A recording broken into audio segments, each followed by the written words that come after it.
All right. Good morning, everyone. So today we're moving into session 16, working with buyers and sellers. And click on here. And as always, we are just following TCPA guidelines and making sure to cross-reference phone numbers on the do not call registry. So when you are reaching out to clients, just cross-referencing that to make sure that they are not on the do not call registry. Um, And then also commissions are negotiable. We never want to tell people that um, there's a standard rate for commission, and certainly want to make sure that we communicate that commissions are negotiable. So, fair housing, also very important that we educate our consumers about fair housing laws and certainly talk to us if you have any questions. And in regards to AI, just making sure that you verify, you read over that information, any information that's being output with AI, and check it for accuracy. Know where it's gathering its source of information. That's also very, very important. Sometimes it's helpful to be able to provide that source. So if you have statistics, you feed it the statistics, you know exactly where it's coming from. All right, here we go. So we are in the sessions of transaction. We had already talked about how to win the buyer, winning the seller, and now we get to talk about working with buyers and sellers. And this is part of the transaction. So today's agenda will be talking about success with clients, success with buyers, success with sellers.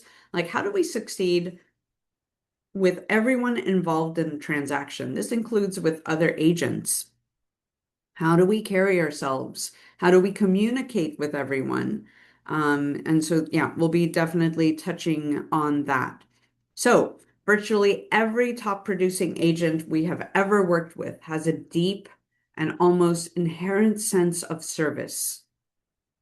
They have a servant's heart and place their buyers or sellers' real estate experience above all else. They are always thinking service. So let's think about this quote for a minute. Think about if you're brand new to real estate, think about maybe, or if you happen to be in a service industry before getting into real estate, or if you've never been in a service industry, think about when you go for any type of service, when you go to the orthodontist or go to the dentist or go um, to a car dealership and you go to a fancy department store. Like, what kind of service leaves you feeling like, wow? Or have you ever been to Disney? Or think about the type of service you receive when you go to these places. Or think about the type of service that you received that left you like, wow, that was, I felt seen. I felt like catered to. That's the level of service we'd like to provide to our clients. So, and there's a quote I'd like to share with you, like, and I don't remember it um verbatim, but often don't mm, people remember you for how you made them feel. Um, and I'm butchering that quote, but I believe it's by Maya Angelou, and it's amazing. Think about what's the level of service that you want to provide to your clients. So it's certainly this is a client-centric business, and we'll get right into it. So let's go. So so today we're going to be the point of the transaction we're focusing on today is between getting a signed buyer or listing agreement and receiving or making an offer. And we're also going to take aspects of lead generation into transaction. So we'll talk about it. Our first topic is with clients. We're going to cover the things that you can do with both buyers and sellers to make this process as transparent and smooth for them as possible. So it all starts with communication. So the key to success with clients is communication. So we've covered this in so many ways. And great communication is the foundation for great relationships with your clients. And remember, they're trusting you with one of the biggest transactions that they've ever done in their lives. It's a big financial decision. So we're serving as that foundation and we're setting the tone for how the transaction will go. And we are that steady hand. So you'll need to make sure that your communication is strong. And so here, let's look at these 4 points. So provides a strong foundation for a sustaining relationship, sets and manages expectations proactively throughout the transaction, creates peace of mind for your clients, and enhances your credibility. So please know you can rarely over communicate with clients. So in a real estate transaction, there's so many moving parts that often we can get complacent if we do this rinse and repeat every day. It feels like, oh, this next, we know what's happening next. But it's easy to forget. It's easy to forget that our clients have only done this maybe a handful of times or never. So we always want to set expectations for everyone and track our communication. So there's 3 levels of service: purpose, value proposition, and fiduciary. So purpose is masters of service have a clear understanding of why they should be hired and can articulate it to anyone at any time.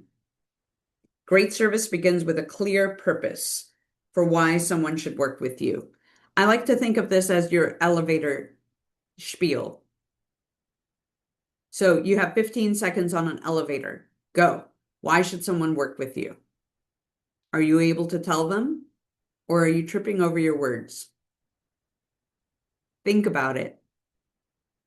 Why should someone work with you? And that's something I want you all to kind of marinate on a little bit because we are like, it's like, go, go, go. What is your purpose for doing it? It's a little different than your value proposition. So the purpose is tied behind like, why are you in real estate? Why are you doing this? And why do you want to help people? And that's something I'd like you to just put a pin in and think about. And if you're unable to articulate that in 15 seconds, then really work on that. Your value proposition. So the best agents can translate their purpose. So we just talked about purpose and why people should hire them into a specific set of services that they will provide. So remember, we can articulate our value proposition. We had a very general one in session 4. And if you weren't around for session 4, all of these are recorded and they've been uploaded into our shared Google Drive. So you can access this at any time and replay. But in session 4, if you look at your participant materials, we went over your very general value proposition. And then you can cater it specifically, your value proposition, to how you help buyers and specifically to how you can help sellers. Remember, it's about what is your superpower, and then what is the need of the client. and you can make that specific to the client that you're speaking to. Okay. And then fiduciary. Highly productive agents provide a level of service based on their commitment to act as a fiduciary for their clients. They place their clients' interest above all others, even their own. This is super important. Remember, do a gut check. When you're in a situation that feels like, why won't they just do this? I've told them to do this. It's not about you. It's totally about it's always about your clients. They're the ones calling the shots. They're the ones making the decisions. You're merely the guide, right? So a fiduciary brings a level of care and trust to the relationship that the functional agent does not. Okay? All right, here we go. So let's dig a little deeper on functionary versus fiduciary. We've touched on this before, and we discussed it on day 2. When you operate as a fiduciary for your clients, you earn the right to be their expert of choice. So, who remembers the difference between a functionary and a fiduciary? Feel free to unmute yourself and let me know if you remember. What's the difference between a functionary agent versus a fiduciary?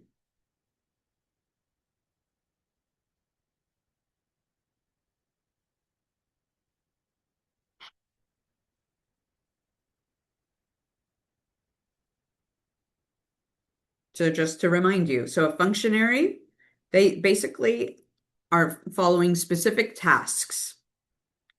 So they're task oriented in building a relationship with their clients just based on tasks. They just do the job by dotting the I's and crossing the T's. But a fiduciary is a very high trust relationship. This is the type of relationship you want to move into. It always puts your client's best interests in the forefront, even in front of your own. So, it might mean like, hey, advising a client if you feel like there's high risk, maybe they should look at something else, even if it means that you lose the sale, but you've earned the trust of your client. It means, yeah, just advising them based on like if you were to want to take care of like someone close to you, a family member or very close friend, like you're building this trust with them. So this talks about dual agency. This doesn't really apply in Alaska. We in the lower 48, they go into dual agency. In Alaska, we actually do work in a neutral capacity. So, mm, so basically, let's talk about this. When working in a neutral capacity, which by the way, if you're fairly new to real estate, I don't recommend that you work in a neutral capacity until you at least have like 20 transactions under your belt. Okay? Why? Because you need to understand the way a transaction works, some of the pitfalls, some of the challenges that could arise from a transaction. Every single transaction will be different. Every single one, I promise you. There are no two that are alike. Some will be fairly easy, others will pose certain challenges, and an experienced licensee is going to be able to look several steps ahead and guide your client through treacherous waters. That's what a fiduciary does. Going into neutral capacity, and this is covered in the Alaska Real Estate Consumer Disclosure in the AREC. In the AREC, we have the three different type of relationships. You can work in under specific assistance, representation, or work in a neutral capacity. What this means when we state neutral capacity instead of dual agent, when working in a neutral capacity, you are not representing the buyer or the seller. You don't represent either party. You're actually just offering each party specific assistance. There's no representation. So what does that mean? That means you're working in a neutral capacity. That means that before you can work in that capacity, you would need written prior authorization from both the buyer and the seller in order to work in that role or in that type of relationship. There's a whole separate form. So you don't just stop at the AREC. There's a whole separate form attached to it. And the title is very telling. The title of it is the waiver of the right to be represented. They're waiving their right to be represented. So when that separate form would need to be signed by both the buyer and the seller before you can work in a neutral capacity. And it discusses the relationship between the two. I'm going to pull out of this real quick and let me pull it up for those of you who are not familiar. Woo, excuse me. It's me. Okay. Give me 1 second. I will pull it up because I think it's important we cover it since it's being brought up.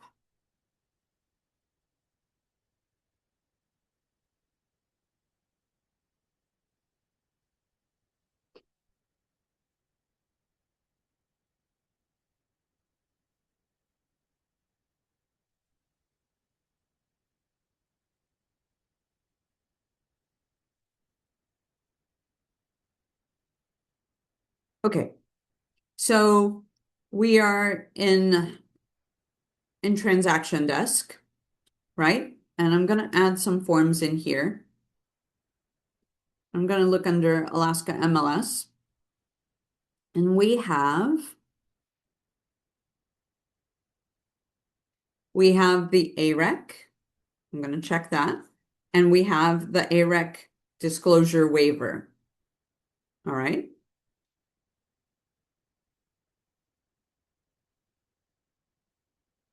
Wonderful. So let's start with the disclosure.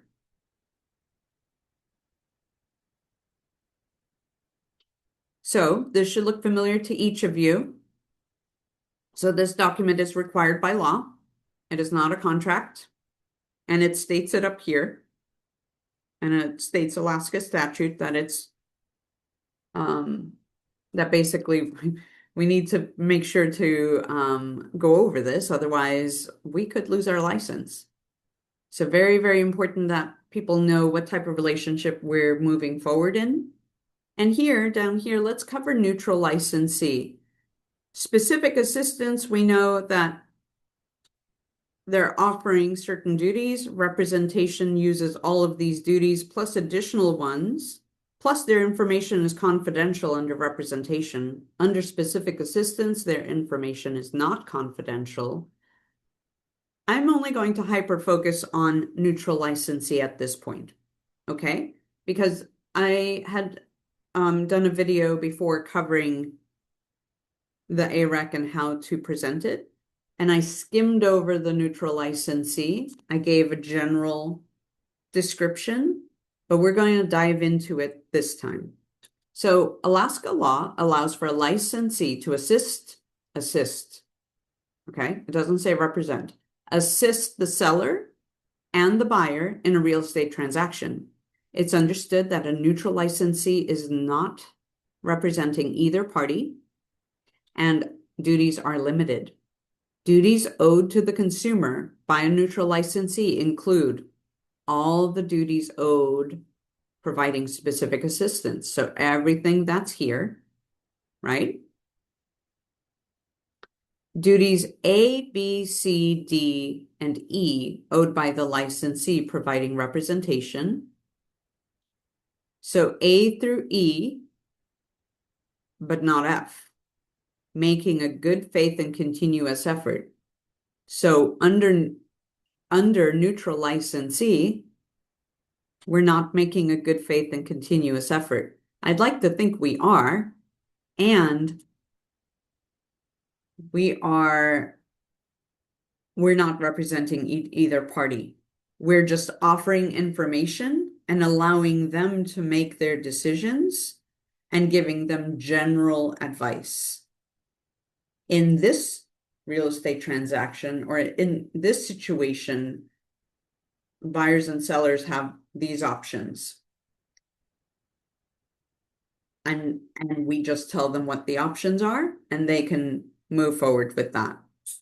Also, not disclosing the terms or the amount of money the consumer is willing to pay or accept for a property if different than what the consumer has offered or accepted on the property.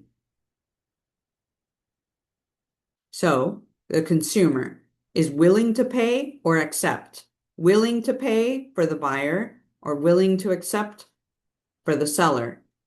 So if we're working in the middle, we're not disclosing what a seller is, what a buyer's willing to pay or how low the seller's willing to go. We can't. We keep that separate. We keep that information to ourselves and we keep their information separate. And then C, must attach waiver of right to be represented. So two forms need to be filled out. This one, the consumer will initial here and then date, and then they'll sign here. So they acknowledge receiving this. And remember, they'll only sign one. So under neutral capacity, right? And then we'll go here. We'll go to the waiver.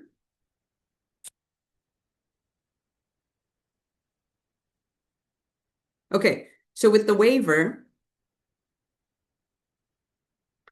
it states here, the consumer understands that all rights to be represented by the licensee are being waived. It's in bold. This consumer is receiving specific assistance in a neutral capacity. A waiver of the right to be represented must be signed before the licensee acts in a neutral capacity. So this has to be signed by both parties before you can work in a neutral capacity. So the seller may pre-authorize the licensee to act in a neutral capacity by signing this disclosure prior to a buyer interest. So let's say you have a listing and you've already done 20 transactions. You're in the business for several years now. And you're like, okay, you talk to the seller and you're like, hey, I just want to talk about, I'm representing you, but in the event a buyer approaches me and would like to be able to see this property or have me write an offer on it, are you okay with that if I work in a neutral capacity? And this is what it would look like. And you would spell it out and have them understand this. And some sellers are okay with that. So then you would have them sign this ahead of time once you take that listing.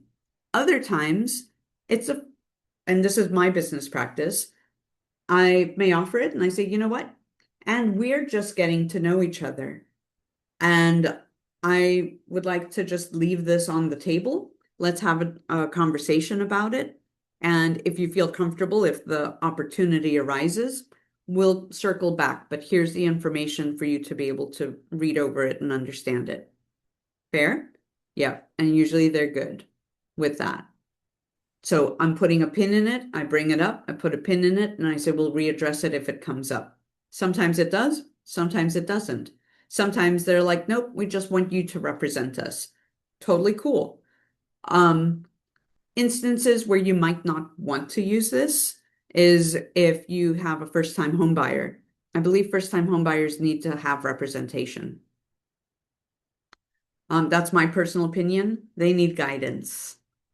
Someone's selling their home for the first time, they need guidance. That's my personal practice. And my personal opinion. And I state this because this is a very trusted position. And if someone feels burnt or feels like you are working for someone else more than you're working for them, then uh, the feelings can get a little icky. All right. So with this, this is basically reiterating everything under specific assistance. This includes what's also under representation minus item number F. And then additional authorization. This additional authorization allows the neutral licensee to engage in the following conduct in a good faith effort to assist in reaching the final agreement in a real estate transaction. Did you see a good faith effort? That was F back in under representation. So we're getting an additional initial from the consumers stating that, hey, you're authorizing me to help analyze, provide information on, or report the merits of a transaction to each party. So I'm gonna analyze and I'm gonna report and like help gather information so you can make a good decision. Also, discuss the price, terms, or conditions that each party would or should offer or accept. Remember, I said under neutral capacity, we're not telling them what one party will accept or one party will offer. But what this is saying is if a buyer's like, do you think I should offer this much? What do you think? And should I ask this much in closing costs? This is giving me authorization to say, yes, that's a good offer. Or maybe you should try to do it and structure the offer this way. That gives me additional authorization to give them that advice versus offer whatever you wish. I can't advise you. So this is giving us that authorization. Also suggesting compromises in the parties' respective bargaining positions. This is an important one. You're in the middle. You're the monkey in the middle. You're seeing like there's a disagreement about maybe a repair, right? Can you find maybe a solution that could make it a win-win? That's that's what you're getting authorized to do. All right. So I just want to go over this because I think it's super important that you become familiar with what a neutral, um, how to work in a neutral capacity. I will say for now, when you go over the AREC, your focus should be under representation, right? You're going to discuss specific assistance, but then you'll focus on representation. And then when you get down to the part of neutral licensee, usually I will say, and that this doesn't apply in this instance. I believe for your best interest, it would be best that I represent you and yeah, during your real estate transaction. That's how I handle that. Okay. Do you guys have any questions about neutral capacity or have any comments about it? I hope that was helpful. Oh, what happened? I'm just trying to get us moved here. Okay, there we go. Okay.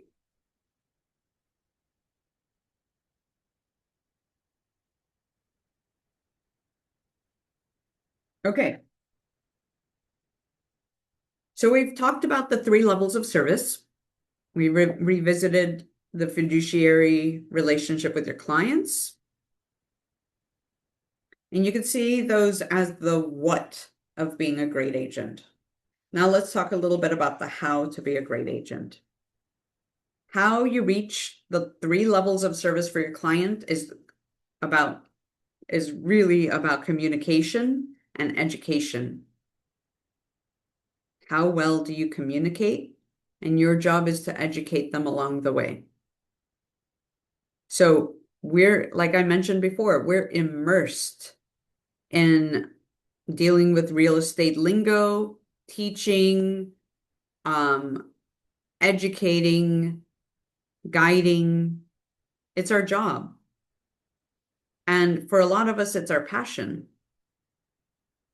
For our clients, this is something that they may have never done. And so it's very, very important that we listen and read between the lines and we slow down and we explain things. Um, and you've heard me say it before, and I want to like repeat this. Please don't be the licensee that takes the paperwork, sends it to them, and tells them to read it over and let you know if they have any questions, and then have them sign it. Please don't. Even if you think, well, they've been in a real estate transaction before. They know what to expect. No, please don't do that. It's important to, even if you were to cover, like do a summary of each paragraph of the contract or explain what could they expect, pause, asking questions, staying curious. I think that's really important. So don't be that agent.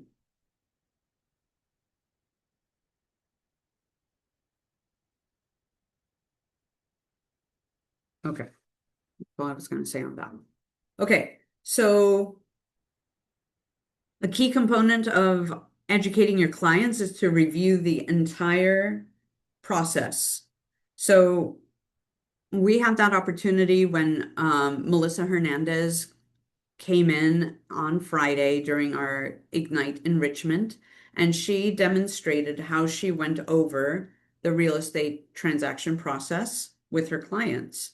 She even showed us a document that she goes over with them, and it just kind of gives you talking points.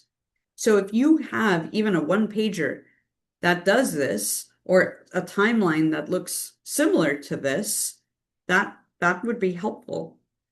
Um, so these are things that would be touched during your buyer consultation or during the listing consultation, right? And so we go over that when we first meet our clients, when we're signing a contract for to have them work with us as buyers or as sellers to list their home.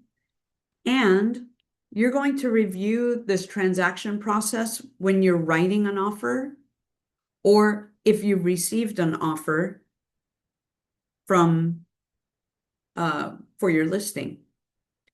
You want to make sure that they understand, okay, this is where we're at and this is what's happening next. Hey, just a recap, just so you know, here's the steps and this is where we're at. So for instance, buyer's transaction process. Partner with an agent. Great. We're sitting here together. Fantastic. You picked an agent. Yay. And then you get pre-approved for a loan. If you haven't already, get pre-approved.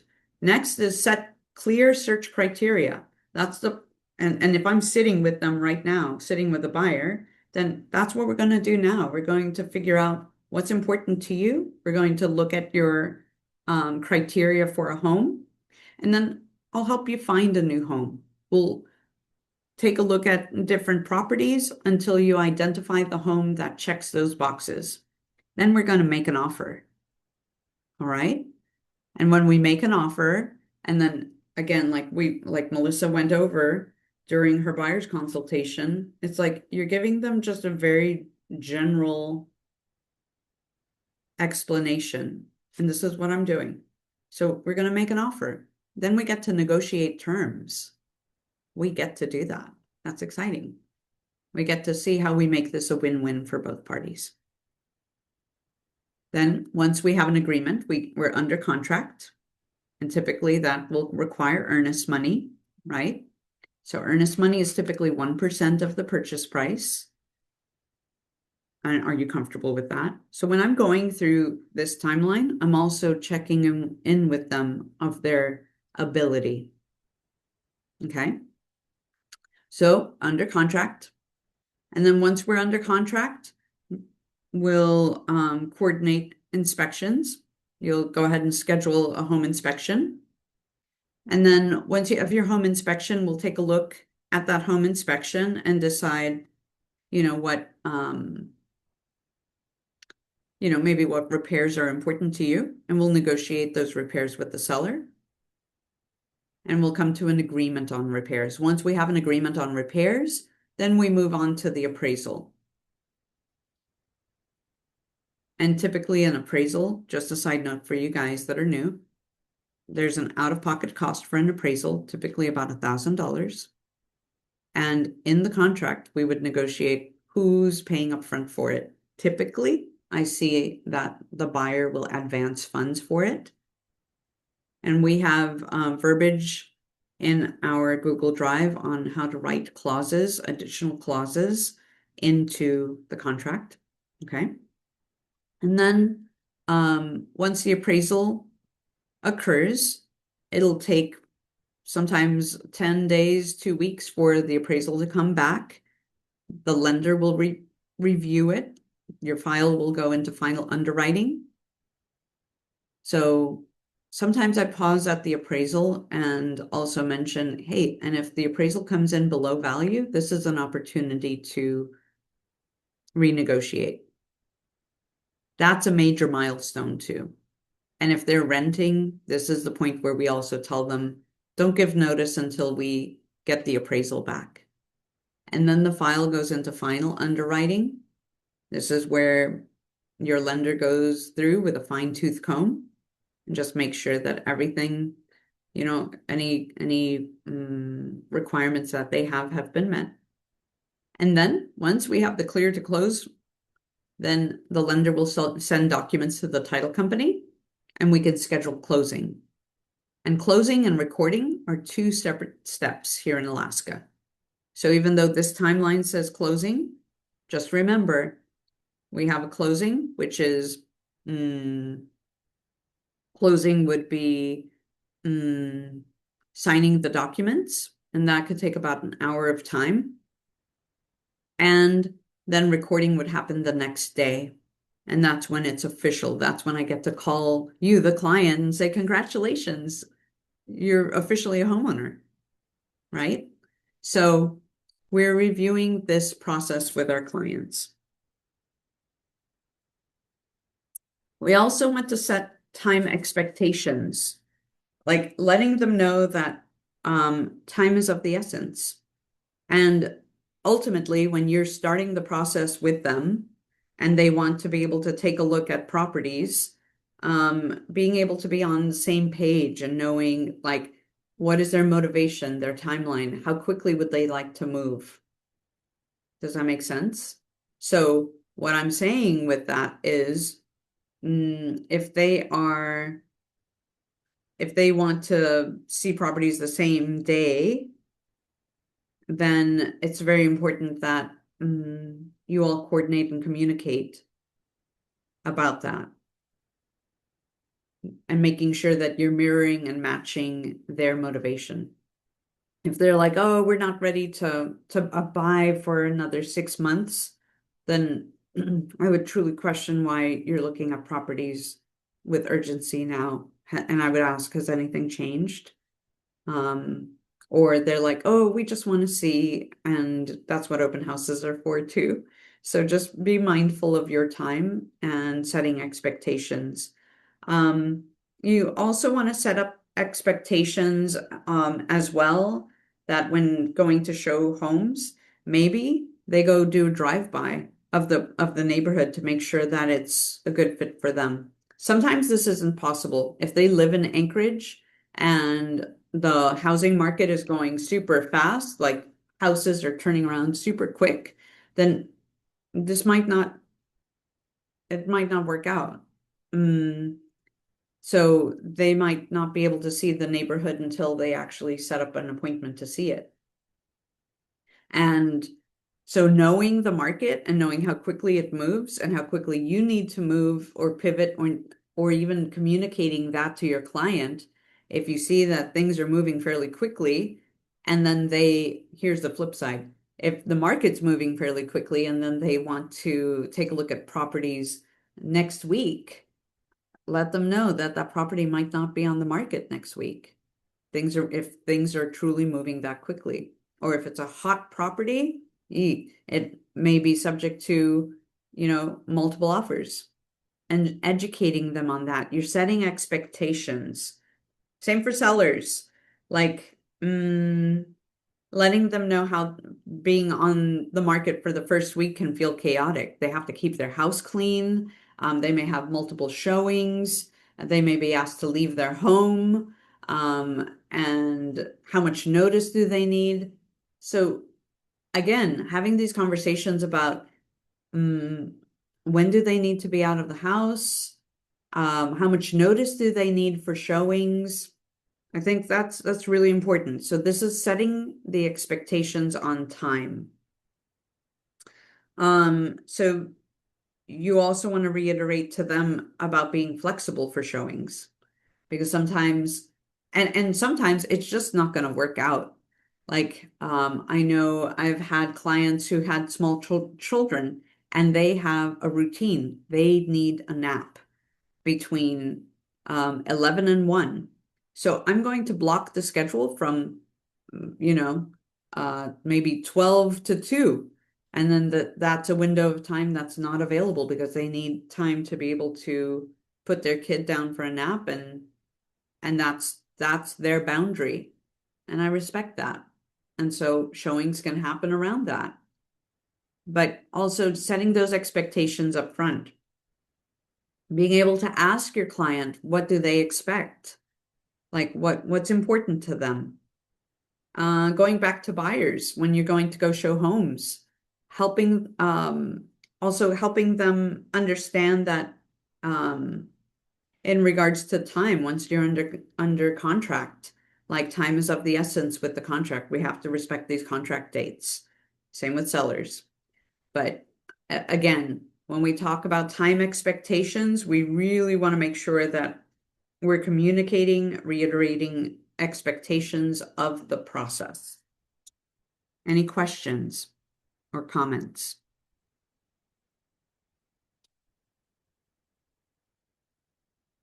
Okay, setting document expectations.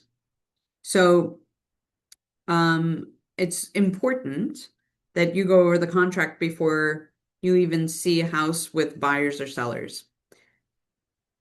I think it's important that when you're meeting with buyers and you talk to them about what to expect, I often will talk about the home buying process. Sometimes I'll go over the contract.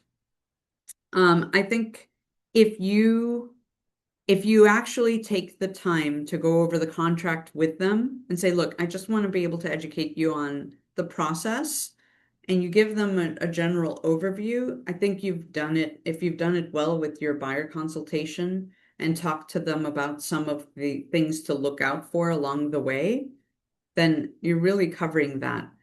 You could even use your contract as a timeline. It's written chronologically. Initially, it goes over earnest money, like the purchase price, the earnest money, who holds the earnest money. It talks about financing, what type of financing the buyers will obtain. Then it talks about title, opening title, and with which title company. Then it goes into documents required by law. It goes over who's going to inspect the property and by when, and when we'll put in a request for repairs, when we'll have repairs negotiated by. Then it transitions into the appraisal and who will pay for the appraisal or advance funds for the appraisal, when it will be ordered by.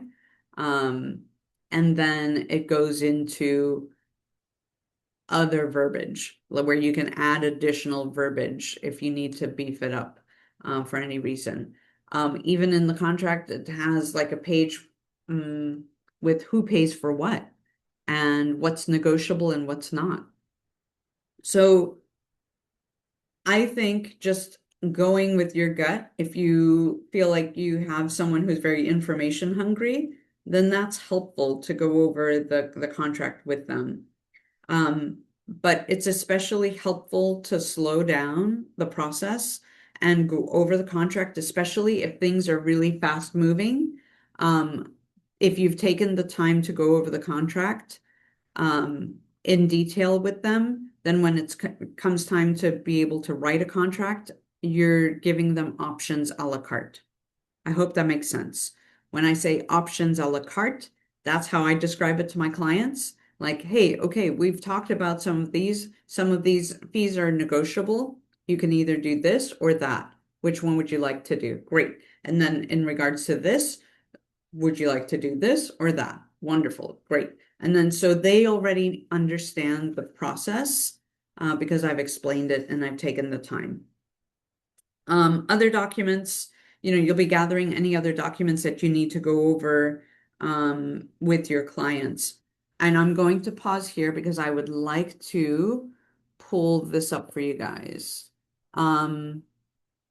So this is the PC resources for agents. This is what you guys have at your fingertips. In green, the green folders, this is for buyers, green is for sellers, green open houses. So I just kind of left like the green money making stuff in green, right? I could probably do door knocking in green and probably pair that with open houses. But here's the Ignite folder where you can find recordings. But where was I going? Additional documents. So helpful docs. Here is the MLS document templates. So if you're creating your own templates for in the MLS, this will help make your life easier as far as like, great, what documents are already pre-filled out. And I have a video for it. So if you're scratching your head, like, what is she talking about MLS templates? Basically, you can create a template that has like, let's say a Matsu buyer that's a FHA buyer for the Matsu Valley. Then this is a list of all the documents that you'll need in order to write an offer. So here's a list of all the documents that you'll need to write an offer. Optional documents below. So this is for residential buyers in the Matsu Valley. If they are cash buyers, here I say all residential buyer docs. That's all up here, right? If they're FHA, you need all those residential buyer docs that I listed above, plus the FHA VA amendatory clause. Same with VA. Or if it's a conventional, you just need those docs. Or USDA RD loan, just those docs. Got it? So this gives you a list of all the documents that you need in order to write an offer for a buyer. And here's what I would do if I were you. I would start to pull these documents up and become familiar with them. Okay? Because other than the residential purchase and sales agreement, what else will you need? Right? When you're working with buyers, you already have the AREC, you have the buyer representation agreement. You write an offer. This is the offer document. You can have this counter offer handy in case you need to counter a counter offer that came to you from the seller, right? So let's say you wrote an offer and then they countered. That means they sent you this document to counter your offer. And then let's say you're like, I don't like that. I want to counter their counter. That's what you would use this document for. An addendum or an amendment to the purchase and sales agreement. An addendum if you need to add anything to the purchase and sales agreement, or an amendment if you need to amend a contract that's already been ratified. There's the difference. Buyer statement. Go over that. Bill of sale. This is just a document stating like what items stay with the home. For your protection, get a home inspection.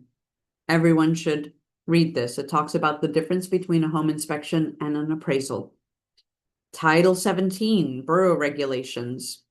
It's just good information for the client regarding, hey, if this is where you need to find information for permitting if in regards to property.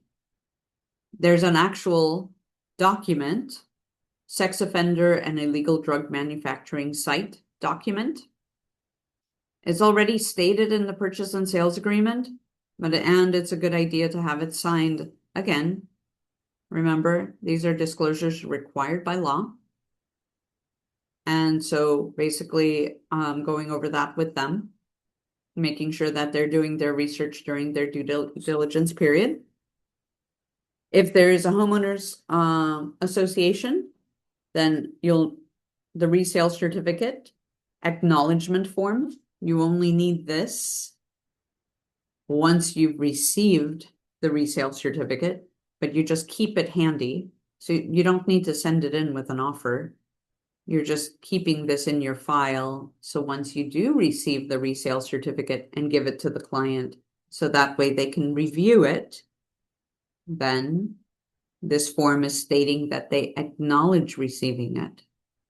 And then the buyer walkthrough inspection form. This is towards the end of a transaction. So this doesn't get submitted with an offer. This is for you to just hold on to. Okay, I hope that makes sense. Do you all have any questions about anything I covered here?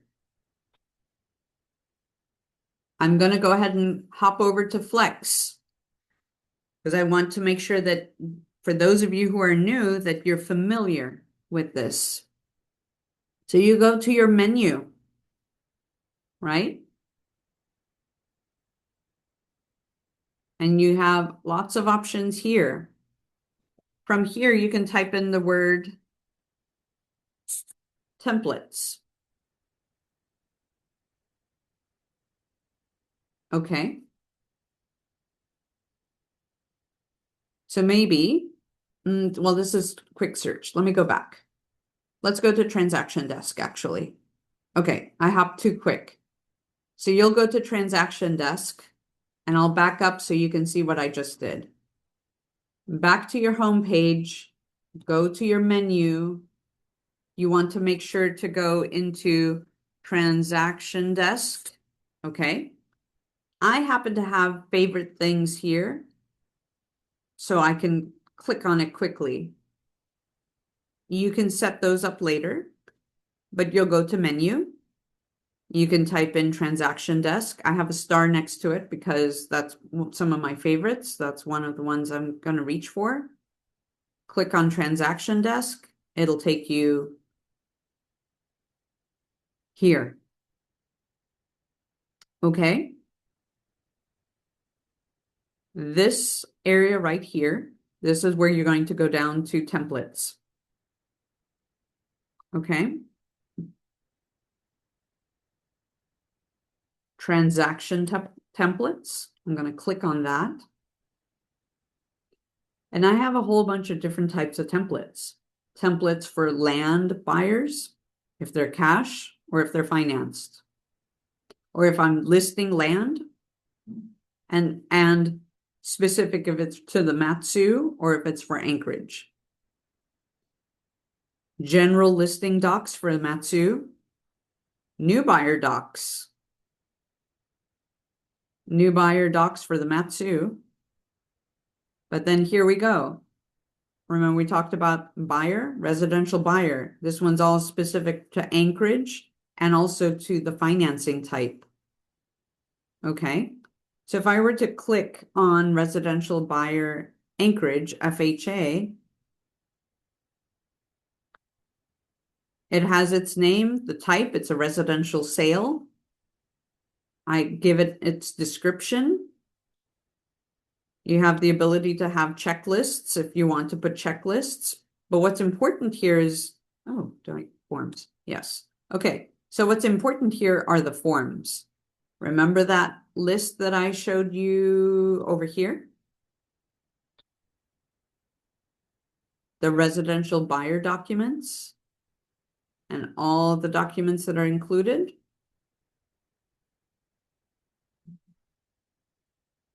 That's here. If I want to add documents, you click the plus and you add the forms and you put them all in here. The beauty of it is when you add them here, then you can also check the boxes and pre-fill some of these documents out, and I'll point you towards a video that shows you how to actually do this. All right? Any questions or any thoughts so far? All right, I hope this is helpful to you all. All right. At this time, it's 10:10. I'd like us to take a 5-minute break, and we'll be back at 10:15. And we'll be back here in a moment. So go ahead and take a break, and I'll see you guys shortly.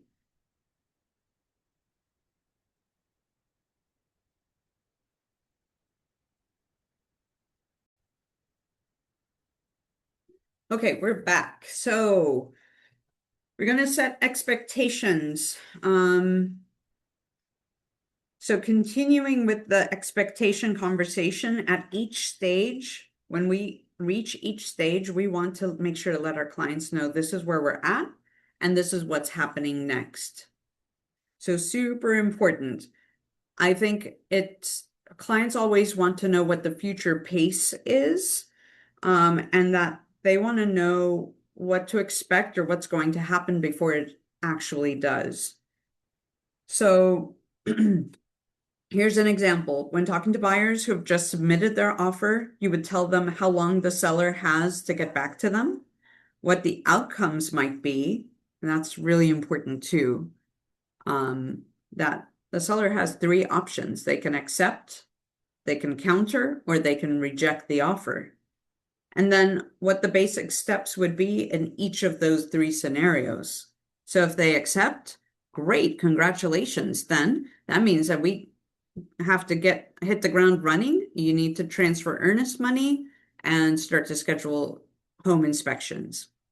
If the seller counters, then we pivot. This is where we get to take a look and see if these terms are acceptable to you, or do we need to counter what they've suggested, right?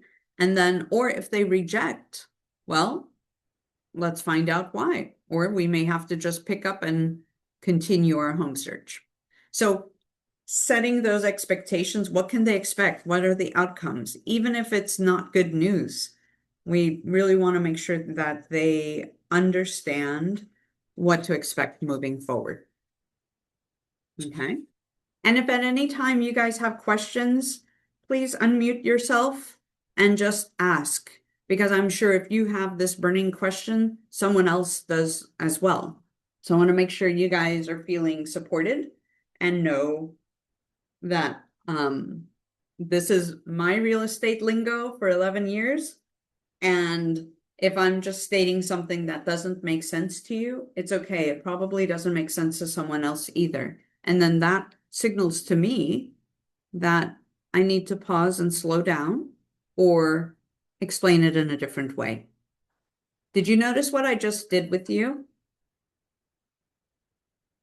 I let you know that if at any time you didn't understand, it's okay to ask me to say it in a different way. I do that with my clients as well. I say, okay, guys, if at any time while we're going through this transaction, you have no idea what I'm talking about, or it's unclear, it's totally okay to pause me and to just say, hey, can you explain that a different way? And I'd be happy to. I do this for a living every single day. I talk real estate forwards and backwards. And I know for you, it's new and it can feel stressful and scary. And please know there's no silly question. Ask me anything. And then that puts them at ease and they feel heard and seen. And they've been given permission to pause me or to ask a question. Does that make sense? Okay. So, I also want you guys to know to set communication expectations. This is really important. Some licensees feel like they can never turn their phone off or take a day off. That's not the way to live your life. Okay? Especially with Keller Williams, I love um I love the statement of God, family, then business.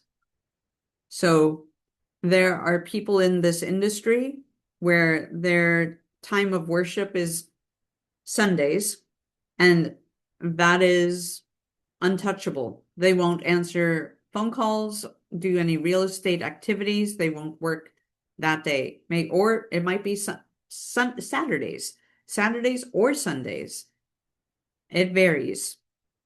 But I know one person in particular, and he's a top producing buyer's agent on a team. He will not pick up his phone on Sunday.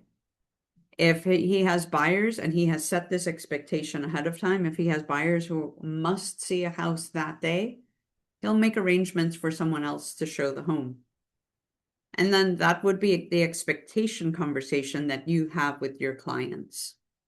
If it's important to you to state that, hey, I'm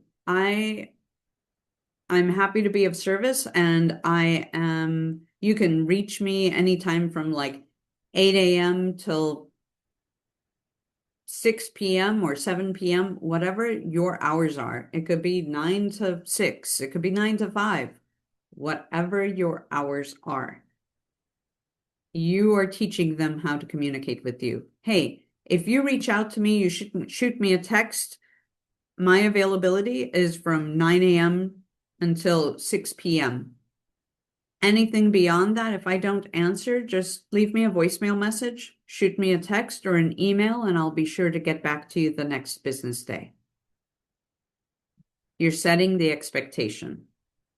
There are no real estate emergencies, except if a house is flooding or if a house is freezing. And even then, you're not a plumber. So you are not, you're there, a communicator and networker. But even then, a seller would be responsible for their own home. You're not watching people's homes. Okay?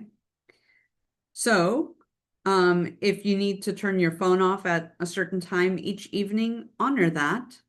Um, and if, for instance, sometimes there's urgency in real estate.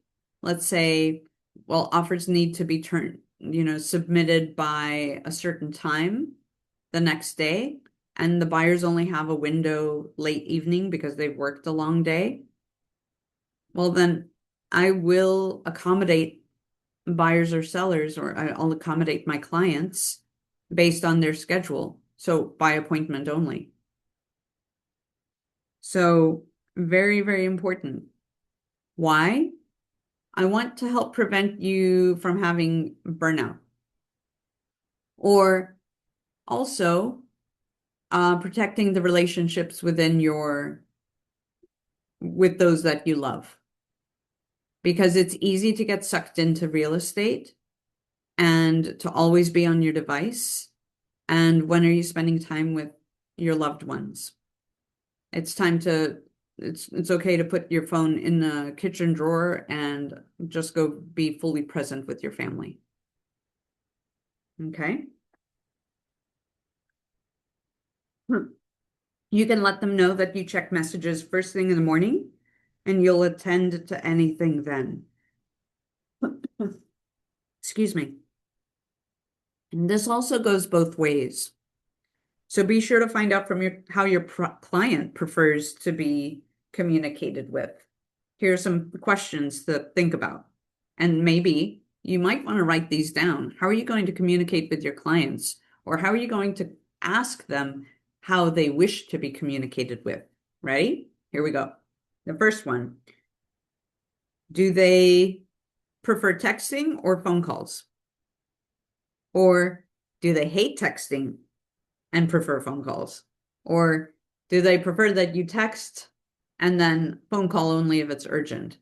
And to be honest, setting that expectation too is really important because please don't do your entire real estate transaction via text. Let them know that there are times that you will need to speak to all decision makers. When there's a major milestone and a decision that needs to be made, say, hey, when's a good time for me to be able to speak to you both? Sometimes we'll just communicate with one party, like Mr. Buyer, but Mrs. Buyer feels left out. You're going into the danger zone if you only communicate with one family member. Let them know, ideally, I'd like to be able to communicate with both decision makers. That way I can answer questions if either of you have it. Should it be a group text to both spouses? Or does one work overnight and prefers not to be texted when they're sleeping? So being able to have the conversation of communication expectations is important. Do they have children who need homework assistance and dinner and they'd prefer not to be disturbed from 5 to 8 p.m.? Okay. And maybe you'll need to send them an email and or set up a time when you can talk to them without distractions, right? And here's the other thing regarding communication, and I'd like you to adopt this practice from here on out. And trust me, it will certainly help. When you're communicating with clients, please try to follow up with an email confirming what you discussed. Some key points. That I think is a very important thing to do. The other thing too is take notes in command. When you're communicating with your clients, hey, sent them a text regarding, the home inspection period, or I communicated with them regarding this issue and we discussed this, and this. Just like a doctor takes notes when you come to their office for a visit, and they can reference back to the notes on what was discussed. You're a professional. You should be doing the same. All right? This is very important. Okay. So, also set contingencies. So what will happen if a home comes on the market that's perfect for your buyers the weekend that your sister's getting married and out of state? Have a plan and communicate it well in advance. For example, if the wedding day is May 1st, then you start working with these buyers March 1st. You already know about the wedding. Communicate it when you meet, after signing the agreement, and in clear intervals leading up to the date. Be sure that they know that you have a colleague who will cover the showings if needed. Super huge to set those expectations. Buyers don't like surprises. And oftentimes I'm like, hey, I just want to let you know I'm going to be out of town during these dates. If you see a house that you absolutely love, certainly let me know. And I actually have someone covering for me. They're fantastic. And I'm excited for you to meet them. And they will take good care of you. And if you need anything, just reach out. As a listing agent, perhaps your sellers will be out of town and unable to respond to offers on a particular weekend. Get that information well ahead of time and put it on the MLS so agents know that they'll need to provide a longer response time on offers submitted during that weekend. Also, let your clients know when communication needs to change. For example, you'll adhere to their 5 to 8 p.m. no call rule unless necessary once they put their house on the market. When time is of the essence, we all must act quickly. So renegotiating stuff like that, like, hey guys, I know you prefer text, but once we're under contract, time is of the essence and we actually need to have a phone conversation rather than to text back and forth. Because oftentimes I find that texting, things can get lost in communication or it's misunderstood or people may be left with more questions than answers. Does that make sense? So that's something I definitely want you to keep in mind. So make it clear to your clients when that turnaround becomes a primary concern. You really want to set your client up for success for a purchase or a sale. So these details on communication, on renegotiating terms or setting contingency, like, okay, well, if this happens, we've got a backup plan, or if this happens, this is what could happen. So these details are important to like iron out with your client. Do you all have any questions so far? Okay. So set up-to-date market expectations. So updating your client's view of the market is another way for you to show your expertise. So they need to understand the realities of the market that they're in. In a seller's market, so well, let's say this. Is it a seller's market or an extreme seller's market? Are house sales slowing down to become more of a buyer's market? So national trends in housing are often on the news. However, that doesn't mean your clients are paying attention to that or that the trend nationally is the same as our trend here in Alaska, right? So if you are becoming a student of the market and you're reading and you're staying on top of things, you can educate them before they educate you. And if you do have clients that are watching what's happening in the market, then they may be watching the national market. And it's up to you to be able to educate them on what is the market doing locally. Remember, we talked about macro and micro. So we can get hyper local on what's happening here. And then also set clear intervals in which you'll re-educate your client on the current market. A move from a median of 60 days on market to 45 can have an extreme impact on how quickly your clients will find or sell a home, and therefore on the plans they have surrounding that sale.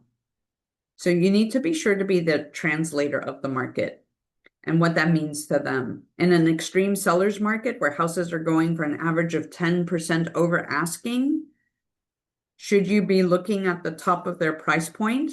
No. In that market, explain that you're setting your buyers up for success by showing them houses below their price point so they can go after asking. They can go over asking price on that. So know what wins in your market and communicate that to your clients. And early on, we discussed on how to find market statistics and where we can find that in the MLS. And if you're curious about that, going back here to the menu, and then you can go here to Alaska Real Estate, or you just type in Alaska Real Estate, but it's under the menu. So go to Alaska Real Estate, right? And then this is once you're logged in, this is your participants page. This is where you can go to real estate statistics. And you can look at active listings, right? This is the active listing report for Anchorage. If you want to just focus specifically on Eagle River, then there's your stats, right? So there's other things that you can find.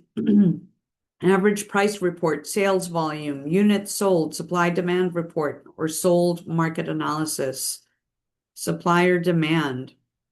Those are these tabs up here. And so again, or if you're in the Matt Valley, you want to focus just on Palmer, there you go.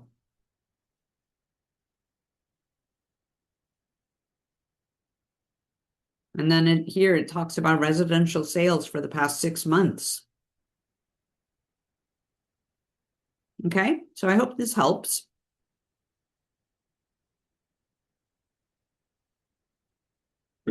Okay, set expectations seamlessly with your KW Tech account. All right, so you start with your sphere. So you can use KW Tech to your advantage. And this is a way where you can maintain communication. You can also utilize the custom checklists and smart plans. We talked about smart plans.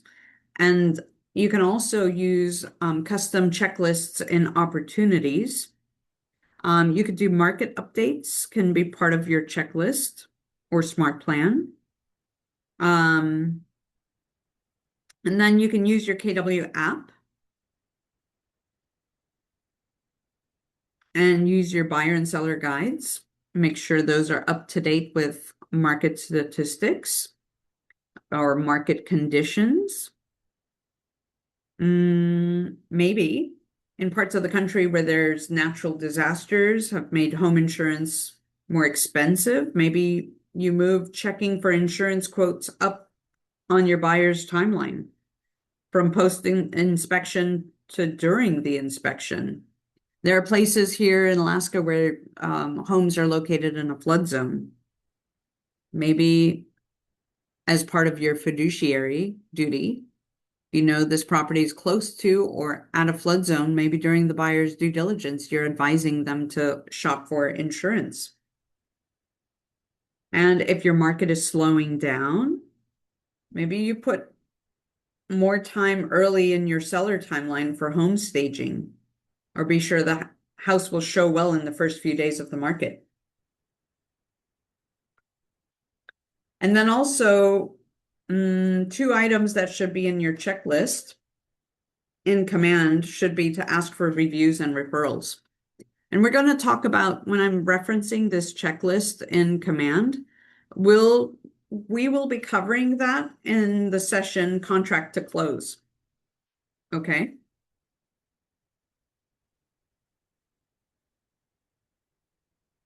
Let's see here. All right.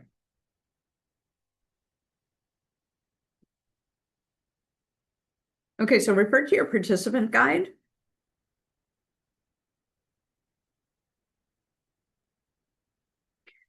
And you might be thinking, well, if you haven't put in an offer on a house or, you know, you haven't worked with buyers yet, why would you be asking for reviews and referrals?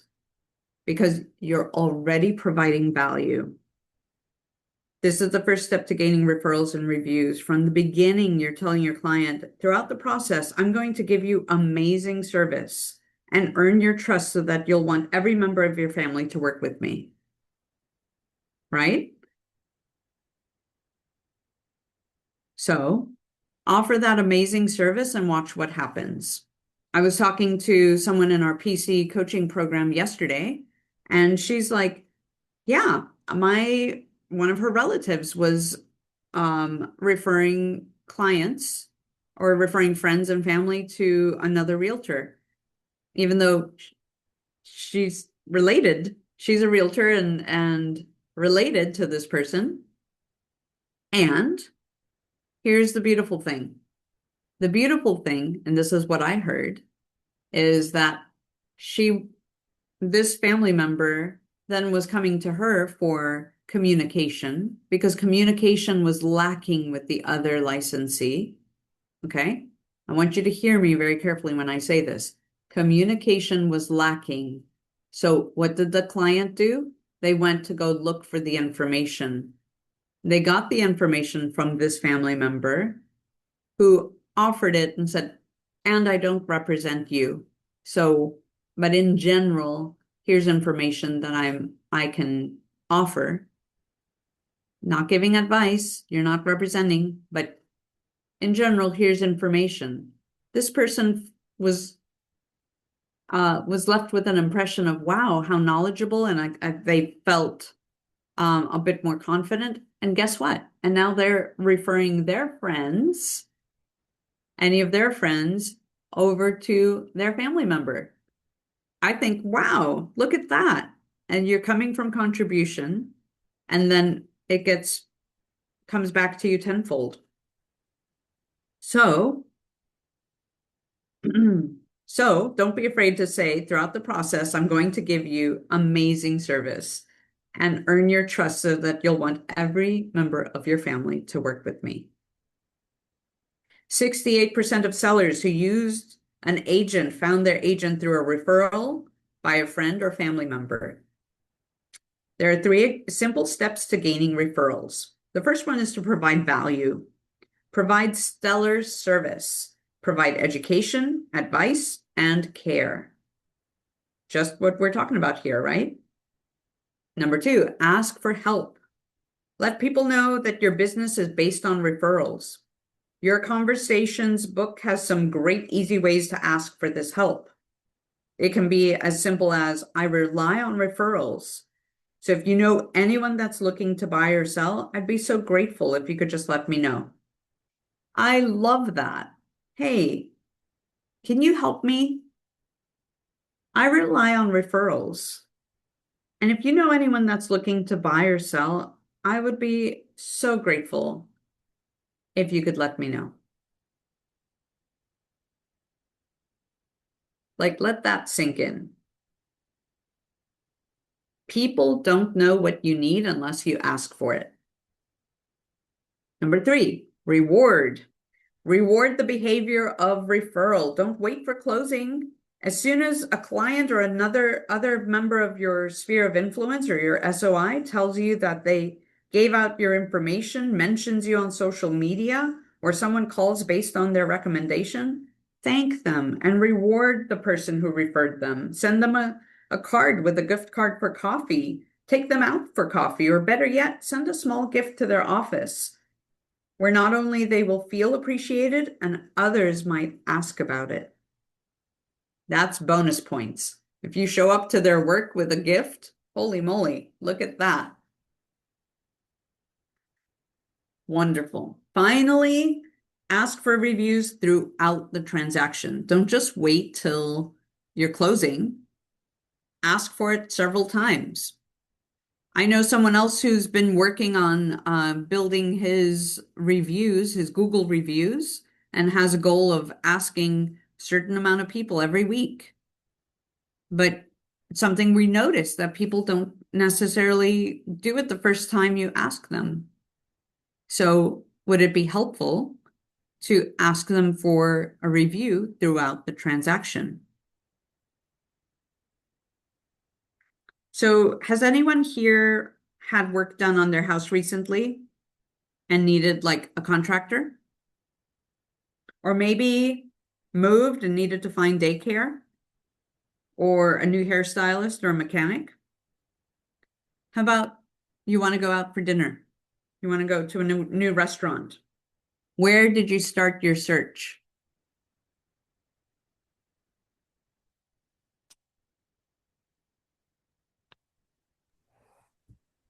I think a couple different places, I guess, contractors and things like that through word of mouth, asking people who they've used, restaurants and Mhm. stuff, same thing, but also social media. Yeah, great. Absolutely. And then usually if I've heard about a certain restaurant, my next step is usually to go onto Google and see what kind of reviews they have. So same thing. People are looking for a realtor. They're going to be talking to friends or family. Like, who did you use? Who should I be talking to? I want a good one. And then maybe they'll hop onto Google or like try to find reviews, maybe on Zillow, maybe somewhere else, right? So we use the internet, social media daily to look up like reviews, look up businesses, and to help us make a decision. So you need to make sure that you have as much of a positive web presence as possible. In great news, you already have your own website through KW, and it's one place that you'll be sure your reviews are accurate and accessible. So you can have reviews there. You can also direct your clients to leave reviews on Google. And I would highly recommend that rather than on Facebook or other places like that, because I know someone else who had a challenge where all of their reviews that were either on Zillow or on Facebook were deleted and gone. So having multiple places for your reviews, super important. Telling your potential clients how successful you are at finding and selling homes can be effective. It's even more effective when other people do the bragging for you. It lends it lends for more credibility. All right.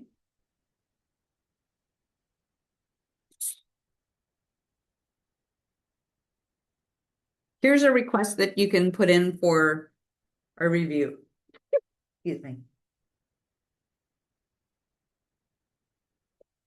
Excuse me. Oh, okay, it's kind of cold in this room. Okay, so if your purchasing or selling experience exceeded your expectations, would you be so kind as to give me a brief review? I'd also like your permission to use this in my advertising and marketing.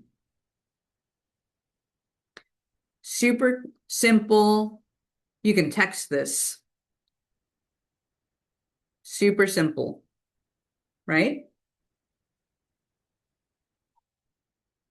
You can also, let me show you an example.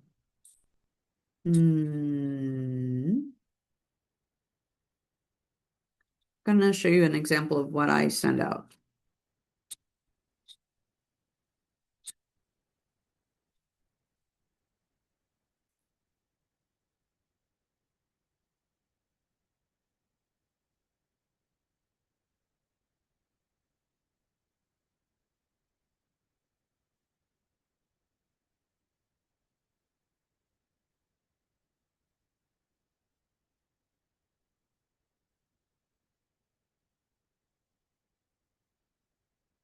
Okay, here's an email that I've sent out. We've made it to the finish line. I really enjoyed helping you navigate the real estate process. We did it. Yay. This is at the end. You could totally change this up because you're going to be asking for reviews along the way. But this is at the end of a transaction, what I ask for. Really enjoyed helping you navigate the real estate process. We did it. Yay. And I trust that we met or exceeded your expectations. I was wondering if you could help me. Getting reviews from my past clients is key to giving insights to others on the excellent service I provide. I was hoping you could take a few minutes to click on the link below and endorse me as a strong local agent. You can access the feedback form in the following link. And your rating and feedback comments will be published on Facebook and Google Business Reviews to help future clients decide if they want to use our services. And we also hope that we've earned your trust and that you think highly enough of us to recommend our services to your coworkers, friends, and family. So super simple. And then I send them to a link to be able to leave feedback. Right? Okay.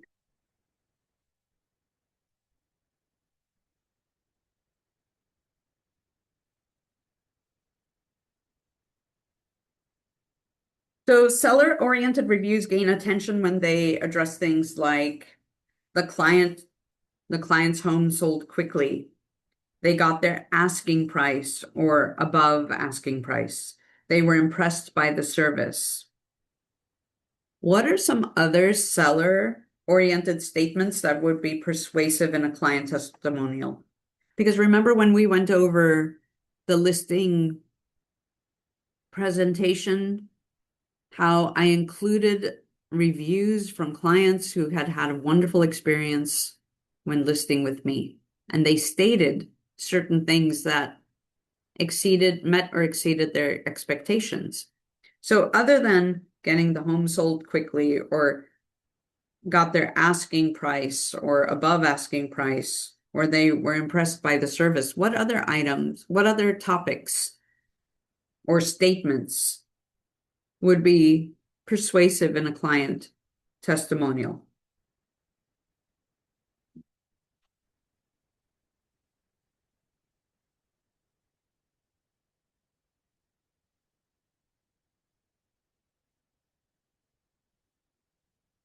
Maybe communication. Maybe it's navigating a difficult negotiation.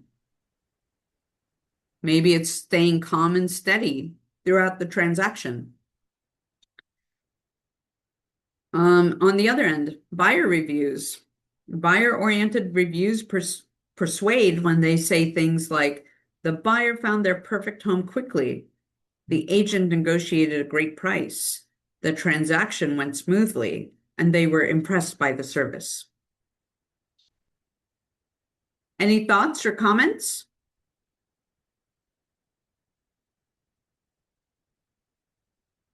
Okay, so we covered a lot so far. So from neutral licensee to reviews to referrals, and most importantly, we talked about ways to create a happy client relationship, consistently and clearly communicate regarding the current market and the process of buying and selling. Now, let's specifically talk about what buyers need from you. So what buyers want most from their agent is to look at that 52%. They want help finding the right home to purchase. At 13%, help the buyer negotiate the terms of the sale. And 11%, help with the price negotiations.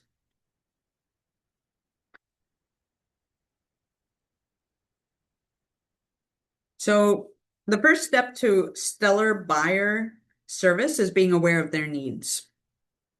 You should have conducted a thorough needs analysis with your initial buyer consult leading up to the signed agreement.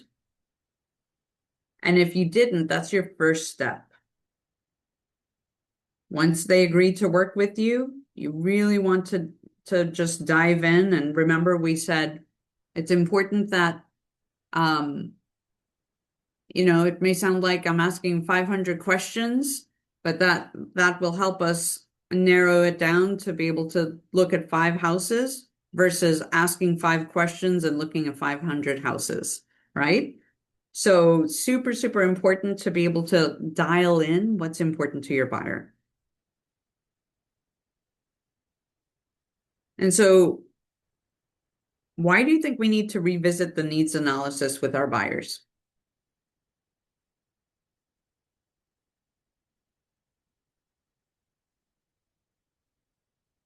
There are several reasons. So we're going to find out, you know, if their family is growing, or is their family relocating? Are they getting a pay raise or a pay cut? Are interest rates going up or down? Maybe a family member passed away. Maybe there's a crisis that requires like them to pivot a different way. Maybe a parent is moving in with them. Whatever the case, you're looking to uncover what those needs are. So here are some of those questions again. You're asking questions. This will help peel back the layers of understanding what their motivation is. Okay, sometimes it may sound super simple, and it's important that you ask them these questions and revisit this buyer's analysis. So the answers that we talked about, basically, like, life happens and buyer circumstances change, right? The common word here is change. So there's 2 basic categories. Buyers' lives change and the world around the buyer changes. In either case, a buyer needs change. whether a change in their lives or the world around them. And we may only need to revisit this buyer analysis during the transaction. Revisiting their needs analysis also helps you to find out why homes that should be perfect for your buyers are not inspiring offers. Believe it or not, sometimes what we think we desire is not what we need. And I feel like we're playing like real estate psychologist, don't you? So sometimes what we think we desire, it's not what we need. If you're showing them all the historic houses that you thought would have thrilled them and you get a tepid response, it's time to find out why. It's also common for buyers to get frustrated in a really tight market. I saw this a lot happen during COVID. So buyers would get really frustrated. They would see a house that they loved, but it already had 10 offers on it.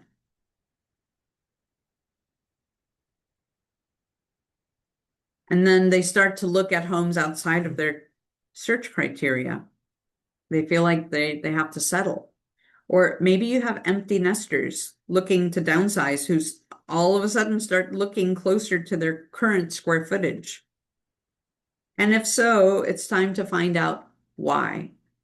Totally okay to pause them and say, okay, you talk to your client and you say, okay, I just want to touch base. When we had our conversation, our needs analysis for you, and we talked about what was important to you in a home, you said it was really important that you have a ranch home, one story, one level, no stairs. You didn't want stairs. And so now you're sending me this home that you'd like to take a look at, and it has bedrooms upstairs. What has changed? I'm curious. What has changed? Don't be afraid to ask.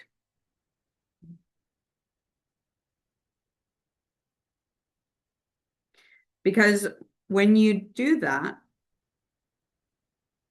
remind them that you're working as their fiduciary and you're not just a person that opens the door. You really care and you're looking out for their best interest, and you want to make sure that you're on the same page with them. Tough conversations. Does this make you cringe to think about having to have a tough conversation? So it's important that when we revisit the needs analysis with your client, it's the greatest resource in having tough conversations. Conversations about what they can afford, the realities of the market, timelines, and move-in ready versus fixer-uppers are strengthened by referencing their needs analysis, right? Here's an example. A tough conversation may be when buyers are like, well, we're just going to lowball everybody. We don't want to pay that, but the market shows something different. That may inspire a tough conversation and let the market statistics do the heavy lifting. And also being able to let them know that in reality, this is what the market shows. This is the percentage. You can reference the TMO, total market overview. This is the percentage that sellers are getting for their properties. And by you making offers that are low, oftentimes it could result in offending the seller. It could result with them not being able to negotiate terms that they want or that are realistic for the property that they're interested in. So if that's the case, then maybe they need to be looking at properties that are in a lower price point. So that way they're offering right in that sweet spot and actually get an offer accepted and under contract. Being able to find a way to communicate that to them um, is really important. And also the way you word it to make sure it's about them. It's not about you. And you're looking out for their best interest, but also giving them a reality check. Okay.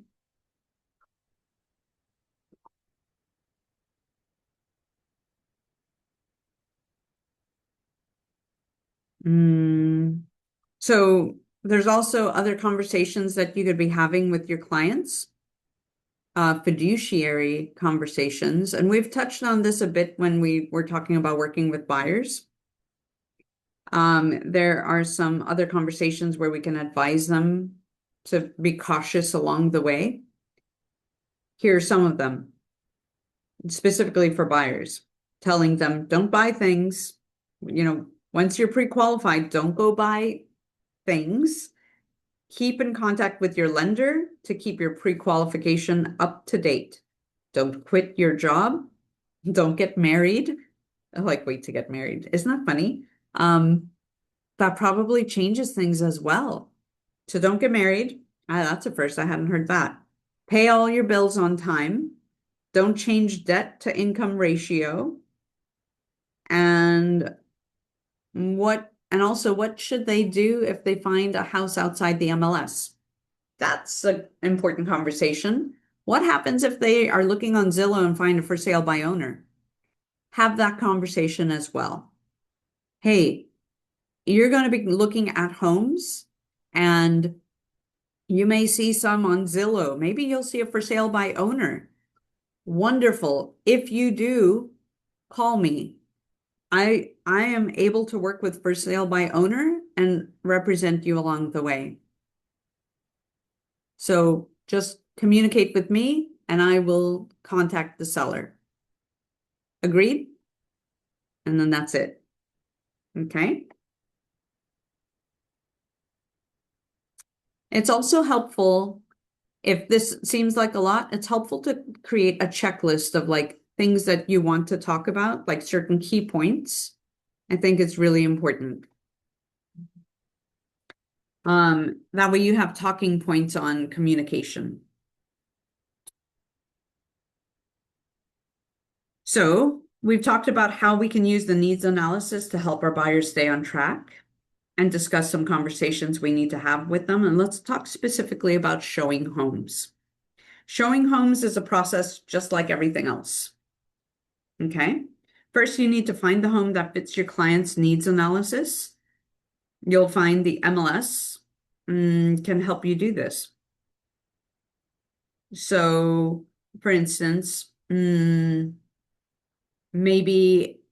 setting them up on a search alert. We also have a client portal through the MLS that you can put them in. And there's videos to help you set that up under the MLS. In choosing the homes, you'll show clients based on their needs, analysis, and expectations.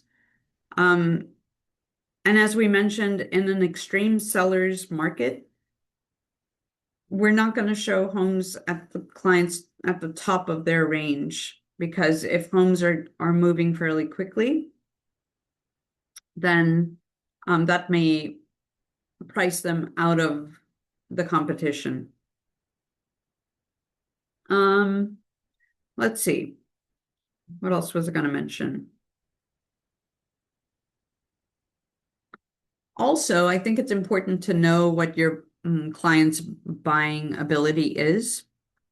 When you do this needs analysis, also finding out from them if they would need help with closing costs, or are they able to cover their own closing costs? During the buyer's consultation, you'll have this conversation about like what out-of-pocket expenses they can expect. And I think that's important. And then when they identify a property that they like, I think it's also important that you send that address to the lenders so they can pull up taxes and insurance and give the client an estimate on what their monthly payment could look like. calculating in specifically the taxes and insurance for that property.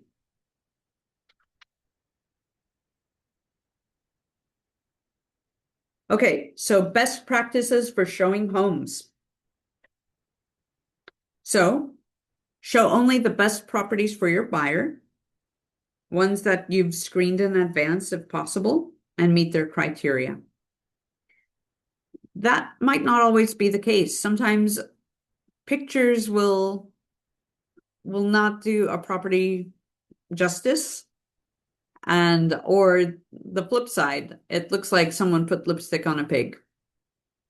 Sometimes you'll walk into a home and be like, oh my gosh, the pictures look so different and this home is horrible, right? So I would like to say a good practice would be if you are not actively working with buyers and sellers right now, go preview properties. Go get comfortable previewing properties, setting up an appointment, um, scheduling an appointment in order to go show properties. And you schedule that through showing time or read the showing instructions. And then you set up the appointment through showing time. Okay. And then wait for confirmation before you actually show the property. So don't go showing properties without confirmation first.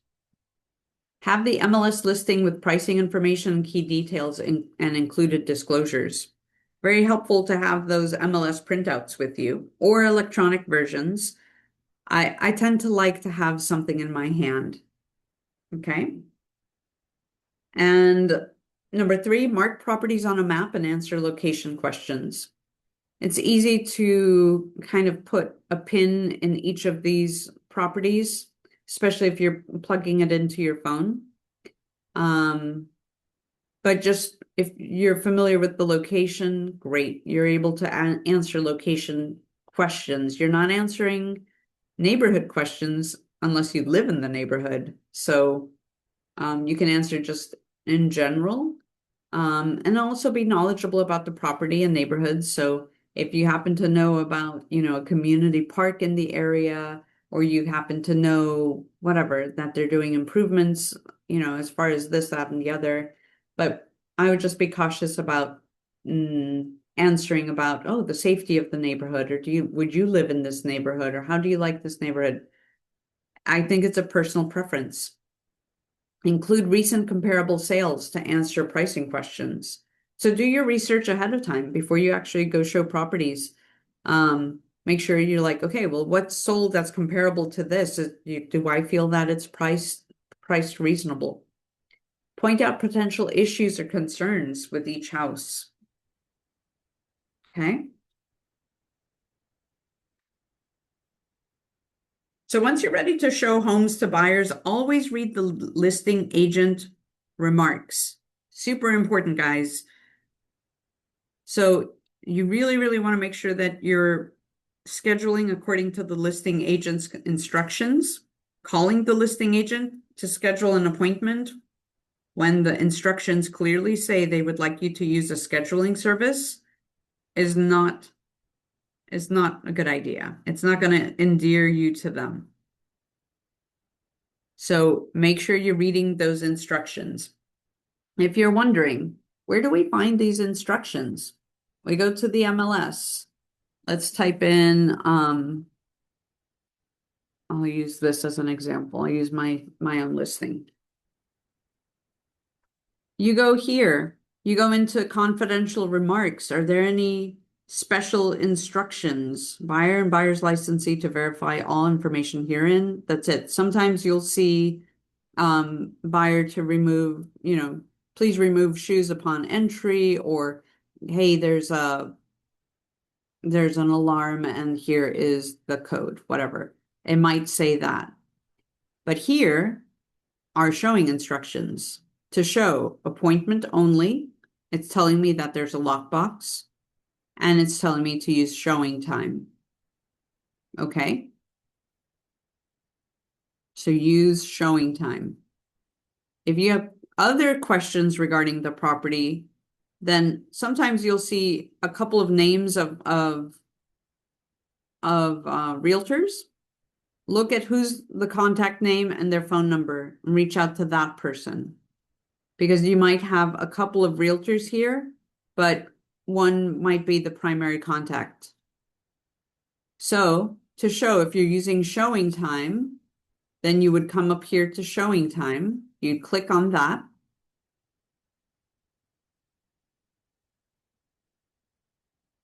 It states that the property's pending, but let's pretend it's not. Okay.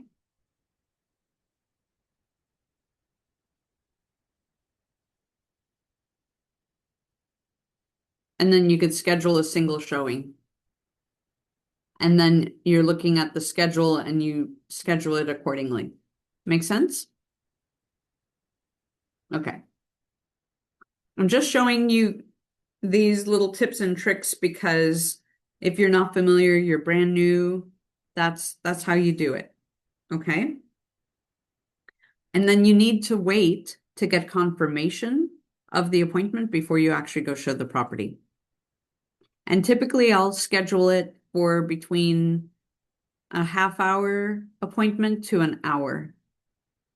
If the house is pretty big, I'll do an hour appointment. Sometimes I'll do 45 minutes. It just depends. If it's a condo, just half an hour will do. You don't need a whole hour. But sometimes I just like to have buffer time. So I'll request between 45 minutes to an hour because it gives me buffer time in case I'm traveling and get there a little late.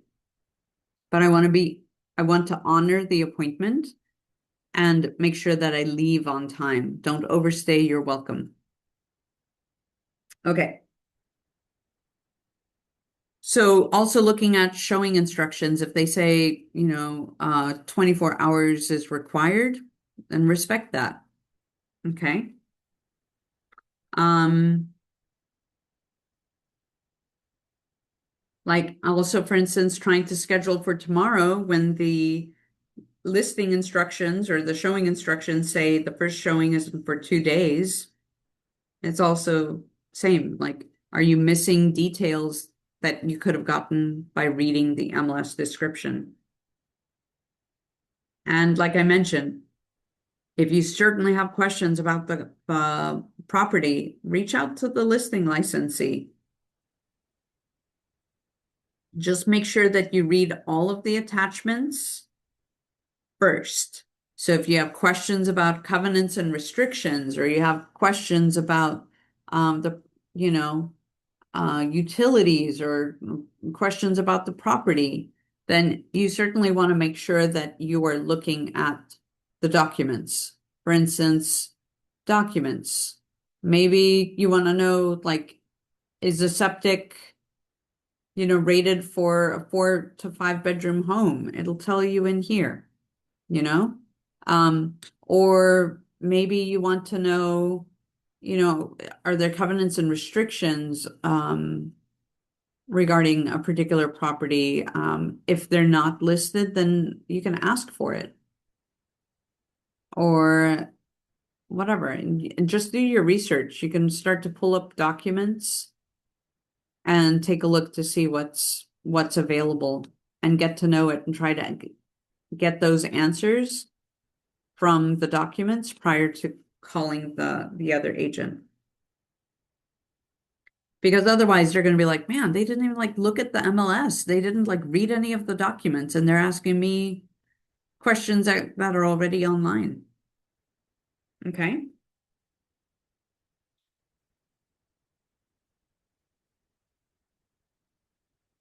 And also how you make contact matters because the other agent is going to see you throughout the transaction. So if you are not detail oriented, they're going to know this. And also, after you're done with your showing, you're going to be asked for feedback.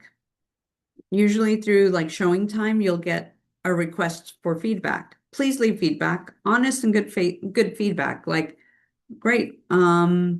This is what I noticed. It wasn't in great condition, or this is what my client commented. This was not the house for them, or give them helpful feedback. The fact that this property is right next to a trailer park isn't their preference, or uh, the home showed great. I would just be careful with feedback that says, "Oh my gosh, my buyers absolutely loved it." Like, don't give away your client's position, but I would say, yeah, their home showed very well, and you can offer your own feedback as well. Why? Help help the listing licensee communicate with the seller, because maybe the listing licensee has told the seller, "Look, I think we're priced way too high and for the market." But the seller's like, "Well, let's wait and see." Okay. Like, here's the danger of waiting. We could become a stale listing. Or, and so I think it's really, really important that you leave feedback, because it's helping the listing licensee be able to communicate and say, "See, it's not just me. This is what buyers are saying." And it helps give us the ammo, or the material to be able to say, "And this is my recommendation. I recommend that we drop the price." And it's also very important to be diplomatic. Um, so if you're leaving feedback, some of this feedback goes directly to the seller. So please do so in a professional manner. Um, so if you say the house smells terrible, well, that's not that's not helpful. But it may be like, okay, well, we noted that there's an odor, and it may be helpful to do something about it. It may smell like cigarettes. So it may be helpful to have that smell neutralized in order for it to show better. Whatever. Okay. Also, under confidential remarks, if there's something that that could be an allergen for someone, hey, dogs are in the home, or you could put, you know, the house smells of smoke, whatever. You can state that so people are aware.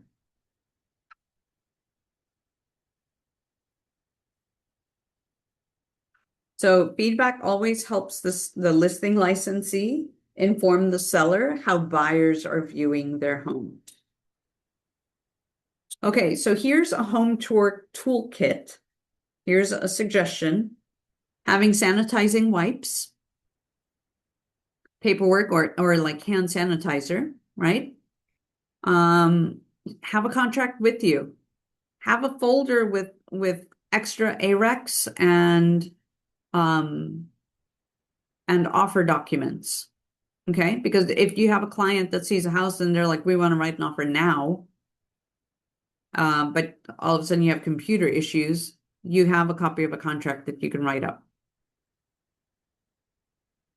Have paperwork. What are their needs? The MLS sheets. Make sure you have the listing agent contact information. A map. We all have maps on our phone. First aid kit. Maybe Band-Aids, right? Maybe some Neosporin or something. Flashlight. Flashlight's important, guys, because if you're going to go show homes that are foreclosures, sometimes there's no electricity and no heat. You can have a level, put a level in that toolkit. Sometimes people are like, "Oh, I wish I knew if this floor was level, it feels like it's sloping." You can have a level with you. Or some people carry ping pong balls with them for that reason. Tape measure. People are like, "Oh, I wonder how big this room is." Boom, pull out a tape measure. Bonus points if you have tape measures with your logo on it. And you could just be like, something they can keep with them. Office supplies, notepad, pen, if they want to take notes. Paper goods, tissues, toilet paper. Bring toilet paper with you.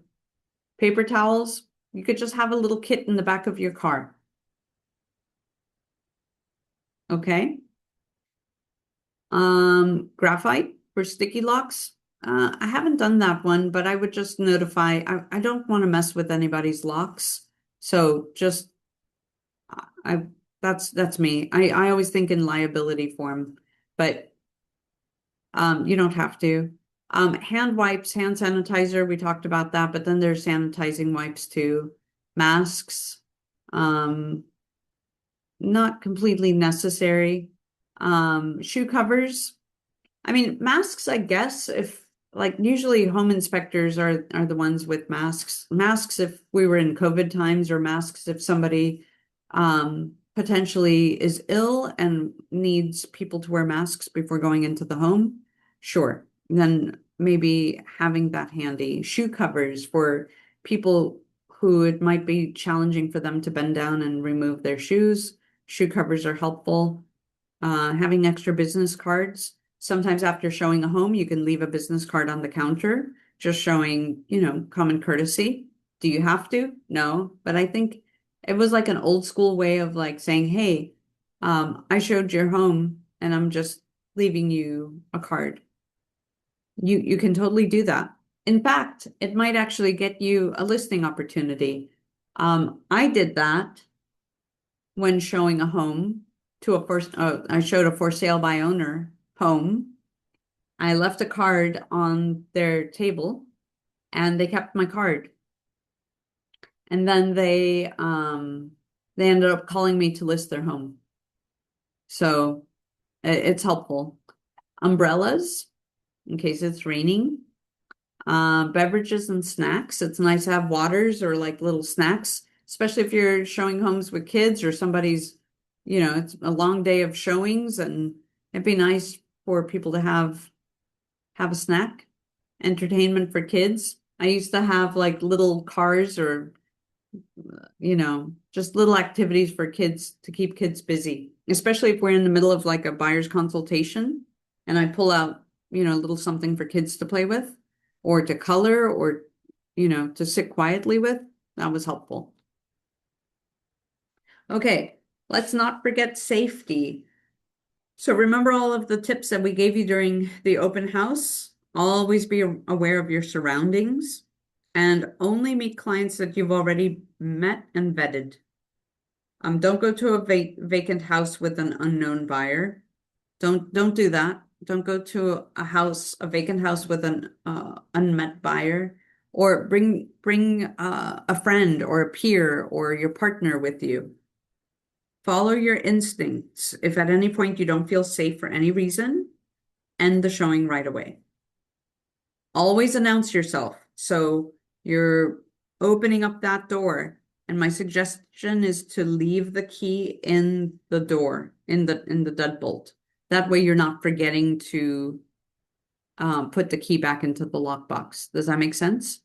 I got a text actually from a listing or from an agent who showed my listing um 2 nights ago. And she's like, oh my gosh, I am so sorry. I accidentally took the key with me. And she had the key in her pocket. So she had to go back the next morning to return the key. But my tip to you guys is, this is my practice. When I open the door, I leave the key in the deadbolt. Okay? And once you open up the door, announce yourself. So this is what I'll do. I open up the door, I go in, and I announce myself. I say, Realtor, hello, Realtor. So I'll announce myself going into the home. So even if you're told that the listing is empty or the owners are gone, knock.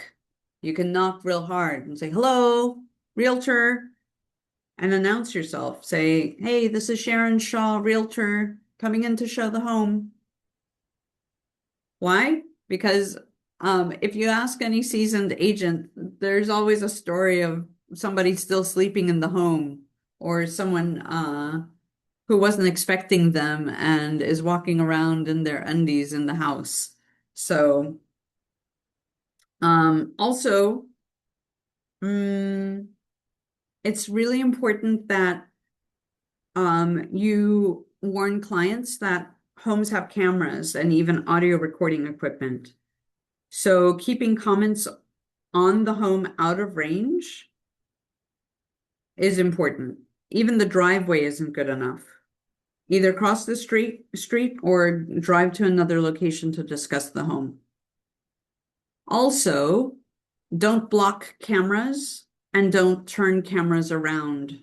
Don't touch their cameras, period. Okay? That's actually against the law. And there was a realtor that did that, and they got, yeah, there was some trouble around that. So sellers are protecting their space. You're walking into their space. They own that home. That is their property. You have permission to go there. I think if there's a Ring camera or you see a camera, smile to the camera and wave.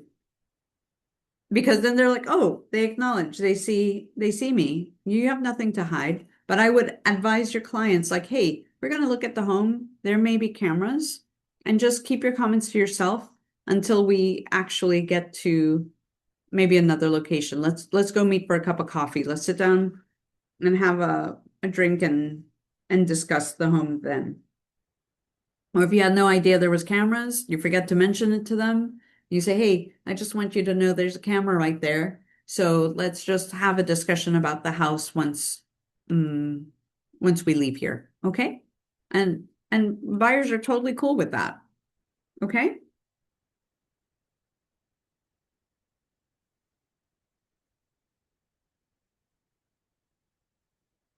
So for instance, also in your in your apps, you should have a couple of apps downloaded, and you should have the Central Lock app downloaded. And this is to be able to open a lockbox. And in here, you also have the ability to, let's see, let me see if I can find it.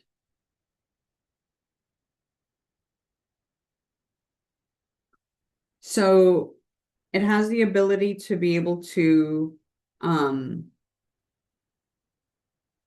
it has a safety feature. So if you need help after showing a property, then you actually have, let's see if I can find it.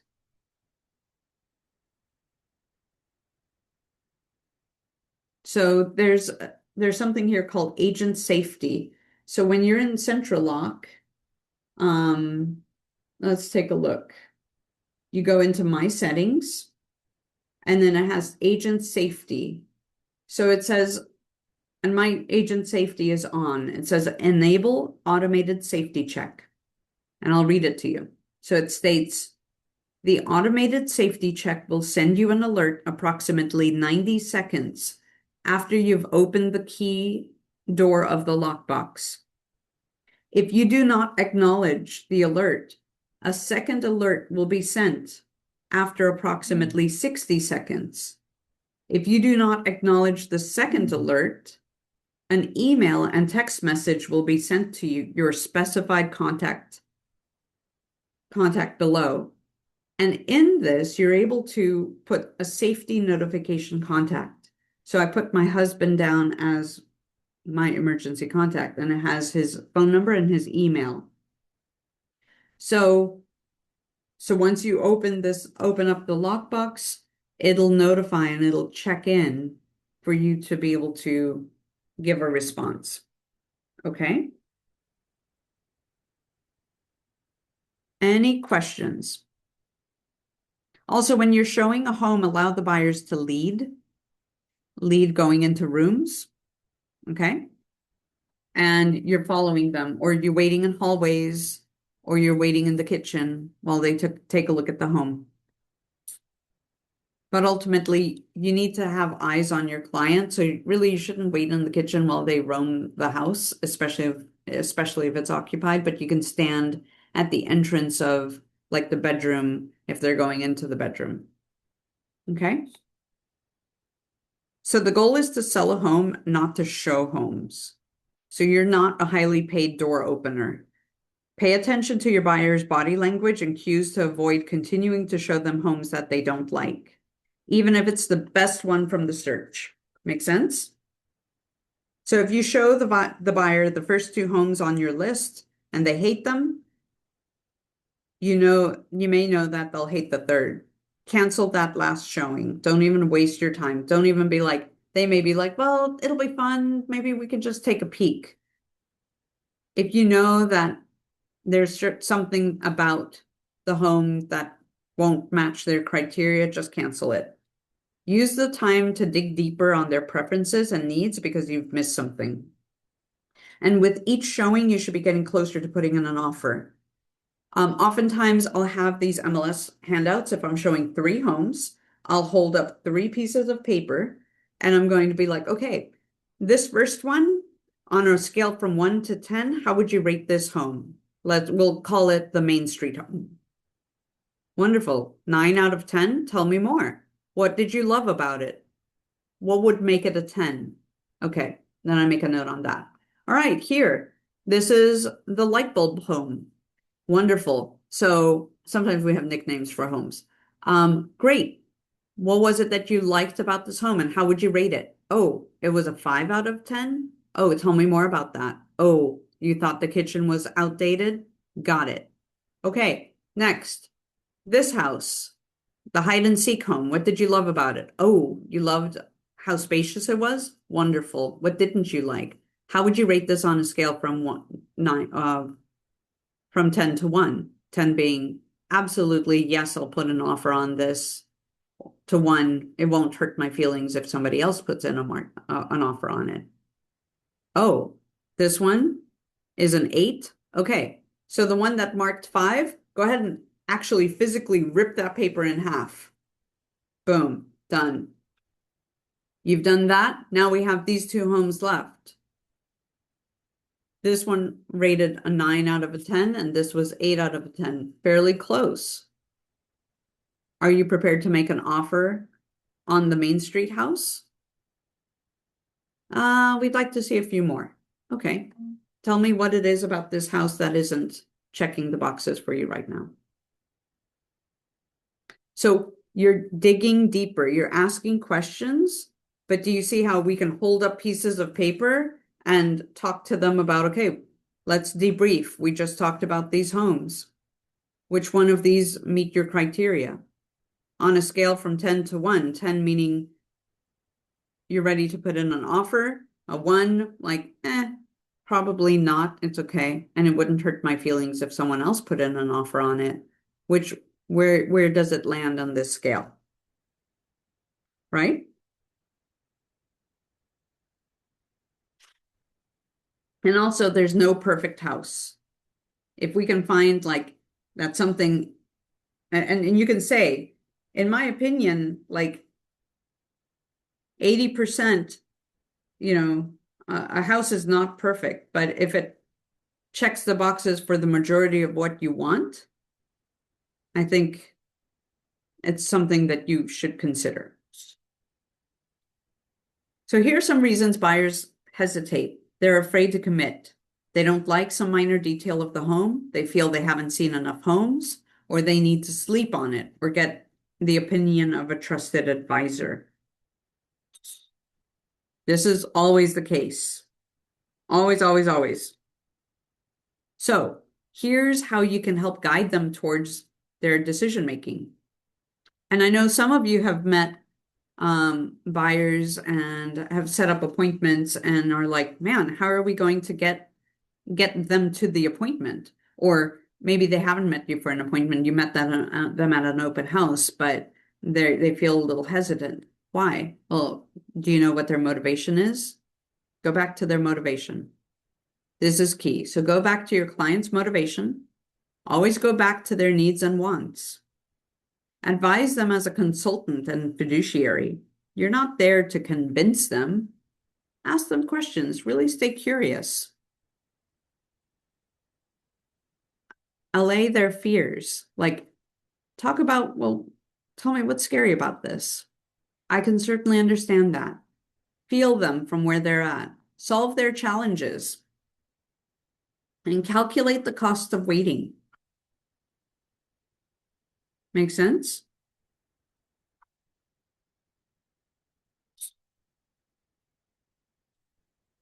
All right, any questions?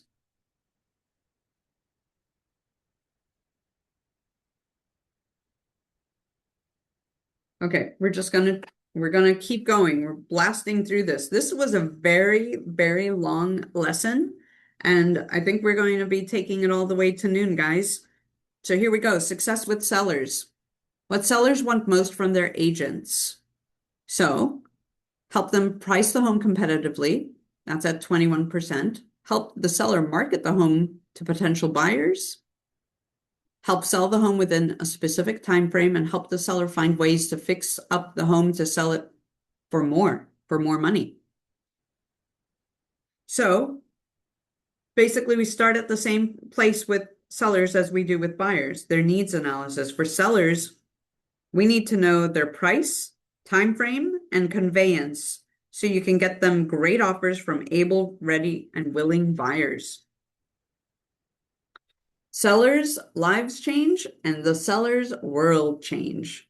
Same thing with the buyers. Somebody's world is changing, something's happening that is creating the need to move forward, right? So a seller could lose their job, so carrying the mortgage on becomes difficult or challenging. Maybe the seller finds their dream home and puts an offer in and needs to be able to sell their other home. Or maybe the economy shifts. Staying in touch, communicating with your client to understand what it is that's behind their motivation. There are only two things that the seller can control: price and condition. That's it. Price and condition.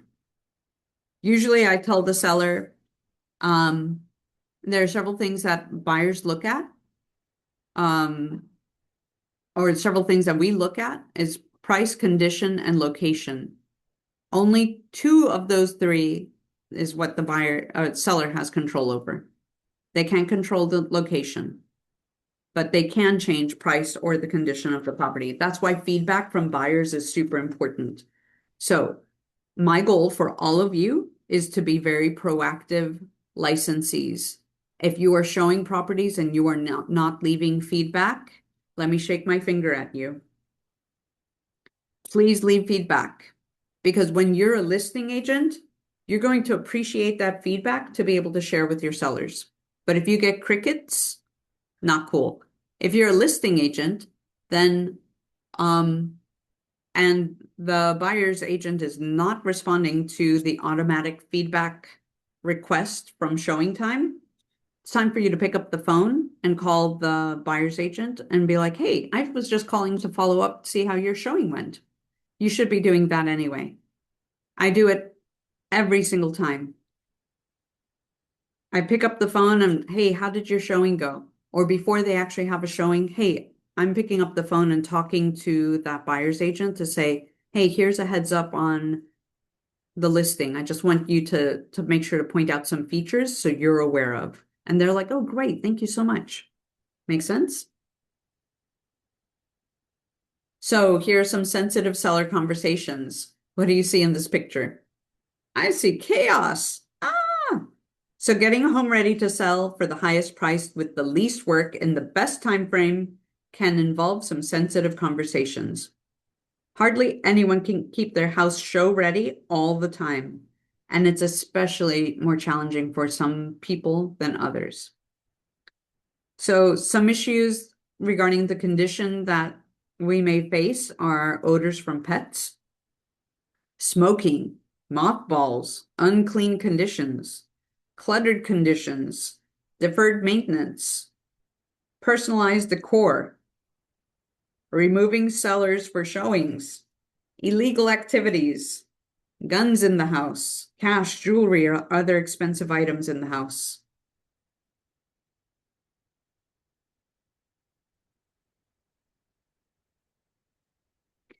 So we need to also be able to handle this situation carefully. Say, wonderful. Hey, Mr. and Mrs. Seller, in order to prepare for showings, very important that we have the house show ready. And I know you live in the home. I know you have three small kids. And I understand how challenging this can be.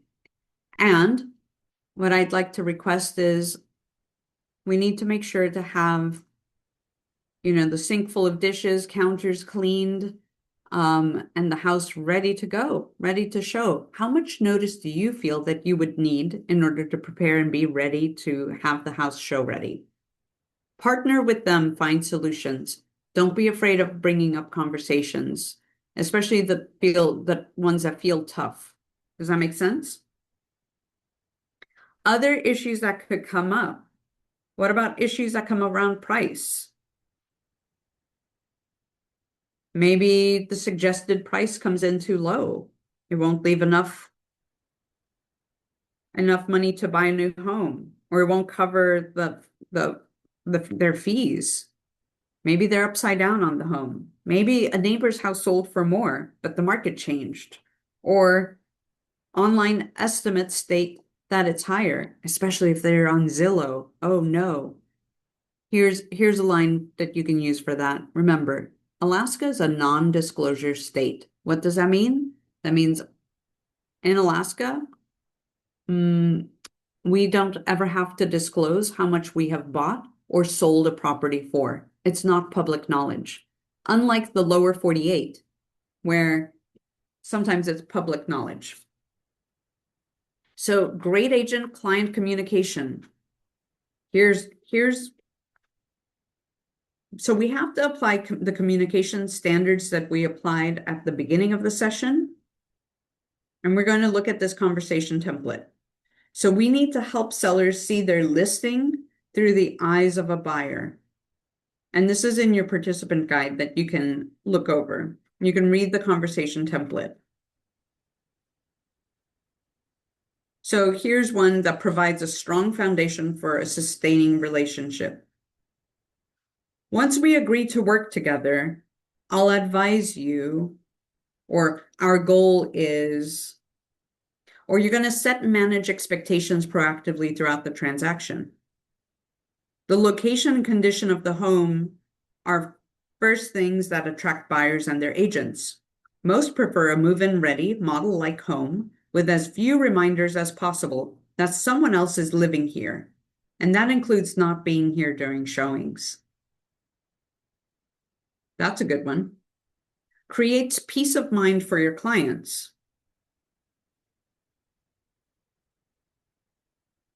Our goal, or I'll advise you,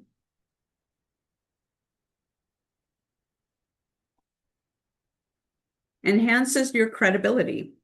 From curb appeal to every room in the house to the backyard, it all matters. Buyers rank condition as one of the top 3 things they consider when choosing a home. Daydreams don't often come with hammers. Now that we've talked about the words we can use and how they fulfill our goals, can you think of anything else that you can do to enhance these 4 pillars of great communication?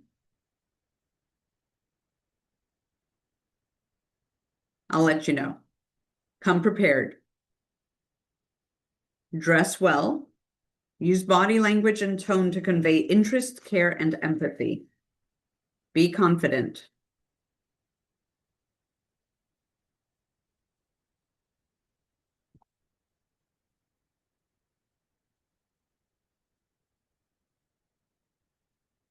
Okay, here we go.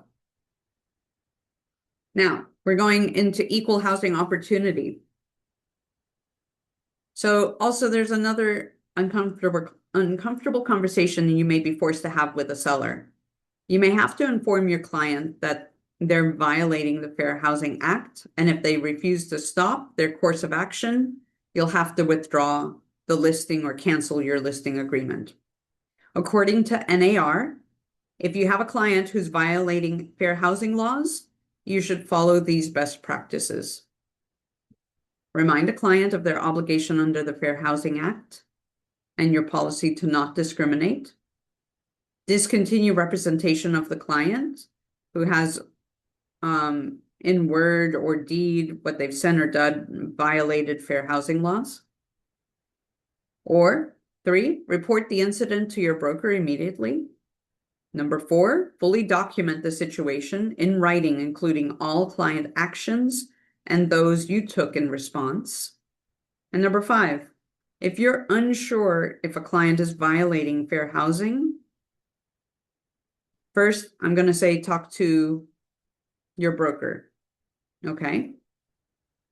That's first and foremost. Here it says consult an attorney if if uncertain.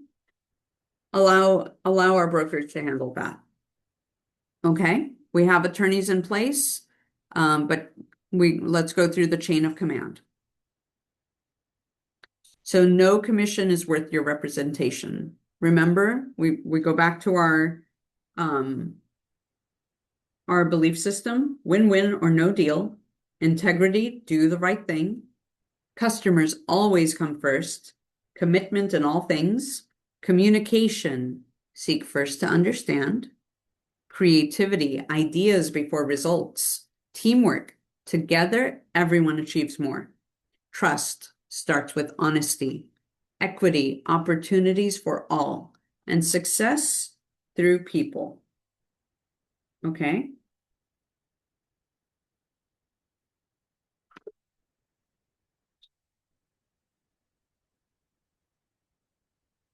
So far we focused on our relationship and communication with the seller. We also covered seller needs and saw the sellers are looking for an agent to market their home. So we'll talk a little bit also about how you're going to market the listing and your brand. Highly productive listing agents market both their brand and their listing at the same time. The marketing opportunity provided by a listing is why they're one of the 3 pillars of a successful real estate agent's business: leads, listing, and leverage. When you focus on your listings, buyers will come. We've talked a lot about how you can do this in our sessions of lead generation, and especially with open houses. Open houses should be one part of your marketing plan as they're highly leveraged. And the MREA has a 14-step marketing plan for listings. Okay, so you have that in your participant guide, and you can go over that. If you don't have that, I'll get that over to you, but go over your 14-step marketing plan for listings. The message you put out to attract prospective buyers and sellers is everything. Why would they want to contact you in this market? And what would they get if they did? So these are 2 questions that are at the heart of every effective messaging. We're going to ask it again. Why would they want to contact you in this market? And what would they get if they did? So your MLS listing reflects your brand, so get it right. Have the right documents for your region and market center uploaded. Utilize the right professionals to get great pictures and floor plans, and set the right schedule for your listing. So what does that mean? Get the right schedule for your listing in the market. So, for instance, maybe you want to go live, and is it best to go live on a Thursday and host an open house over a weekend? Or maybe you know that a holiday weekend is coming. Does it make sense to schedule an open house 2 days after the listing and hold all showings until that day to build interest and reduce inconvenience for the seller?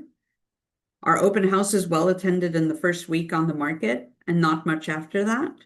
Do you see an increase in homes listed on a Thursday or a Friday? Potentially. So having a plan on when you're going to go live and how are you going to market that property? And also important listing data directly from the KWLS.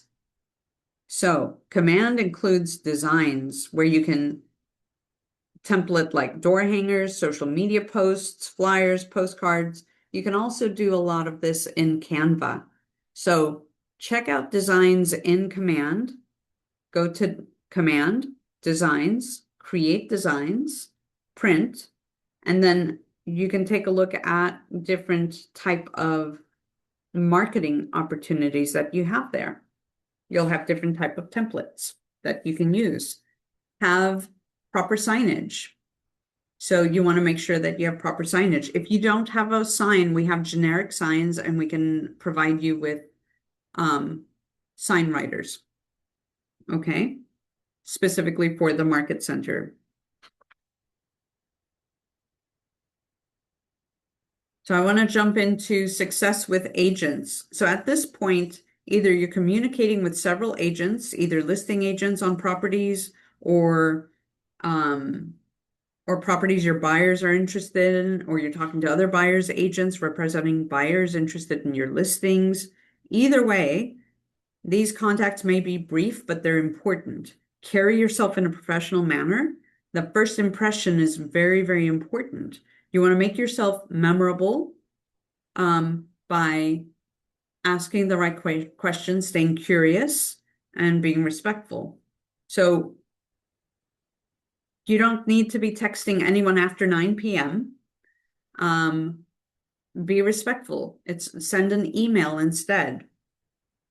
Just think about respecting other people's times.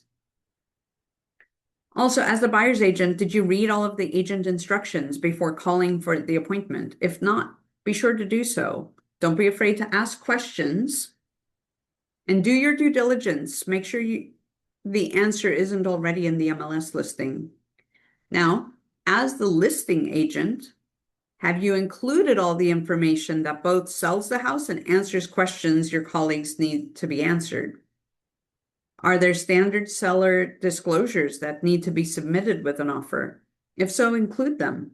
Does your seller require at least 48 hours to respond to all offers? Put it under the agent remarks. Will the house be approved for FHA or a VA loan due to the condition? If you're not sure, partner with a lender and find out.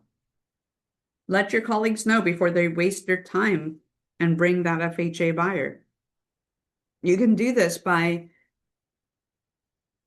talking to an experienced lender about condition of a home and have them advise whether or not they feel that it would be, it would go through with an FHA. Okay.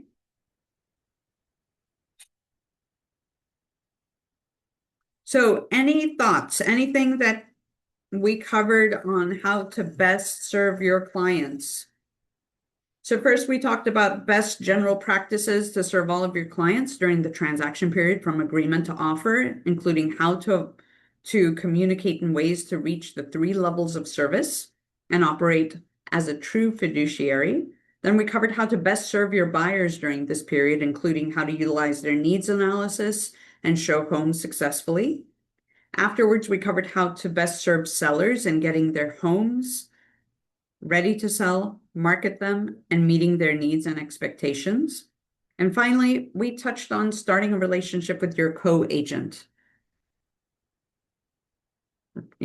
and how by doing that, we are connecting with them and we are making sure to communicate in a professional manner. So, how's your mindset about this? What are your thoughts, questions, comments? What is your one actionable step moving forward?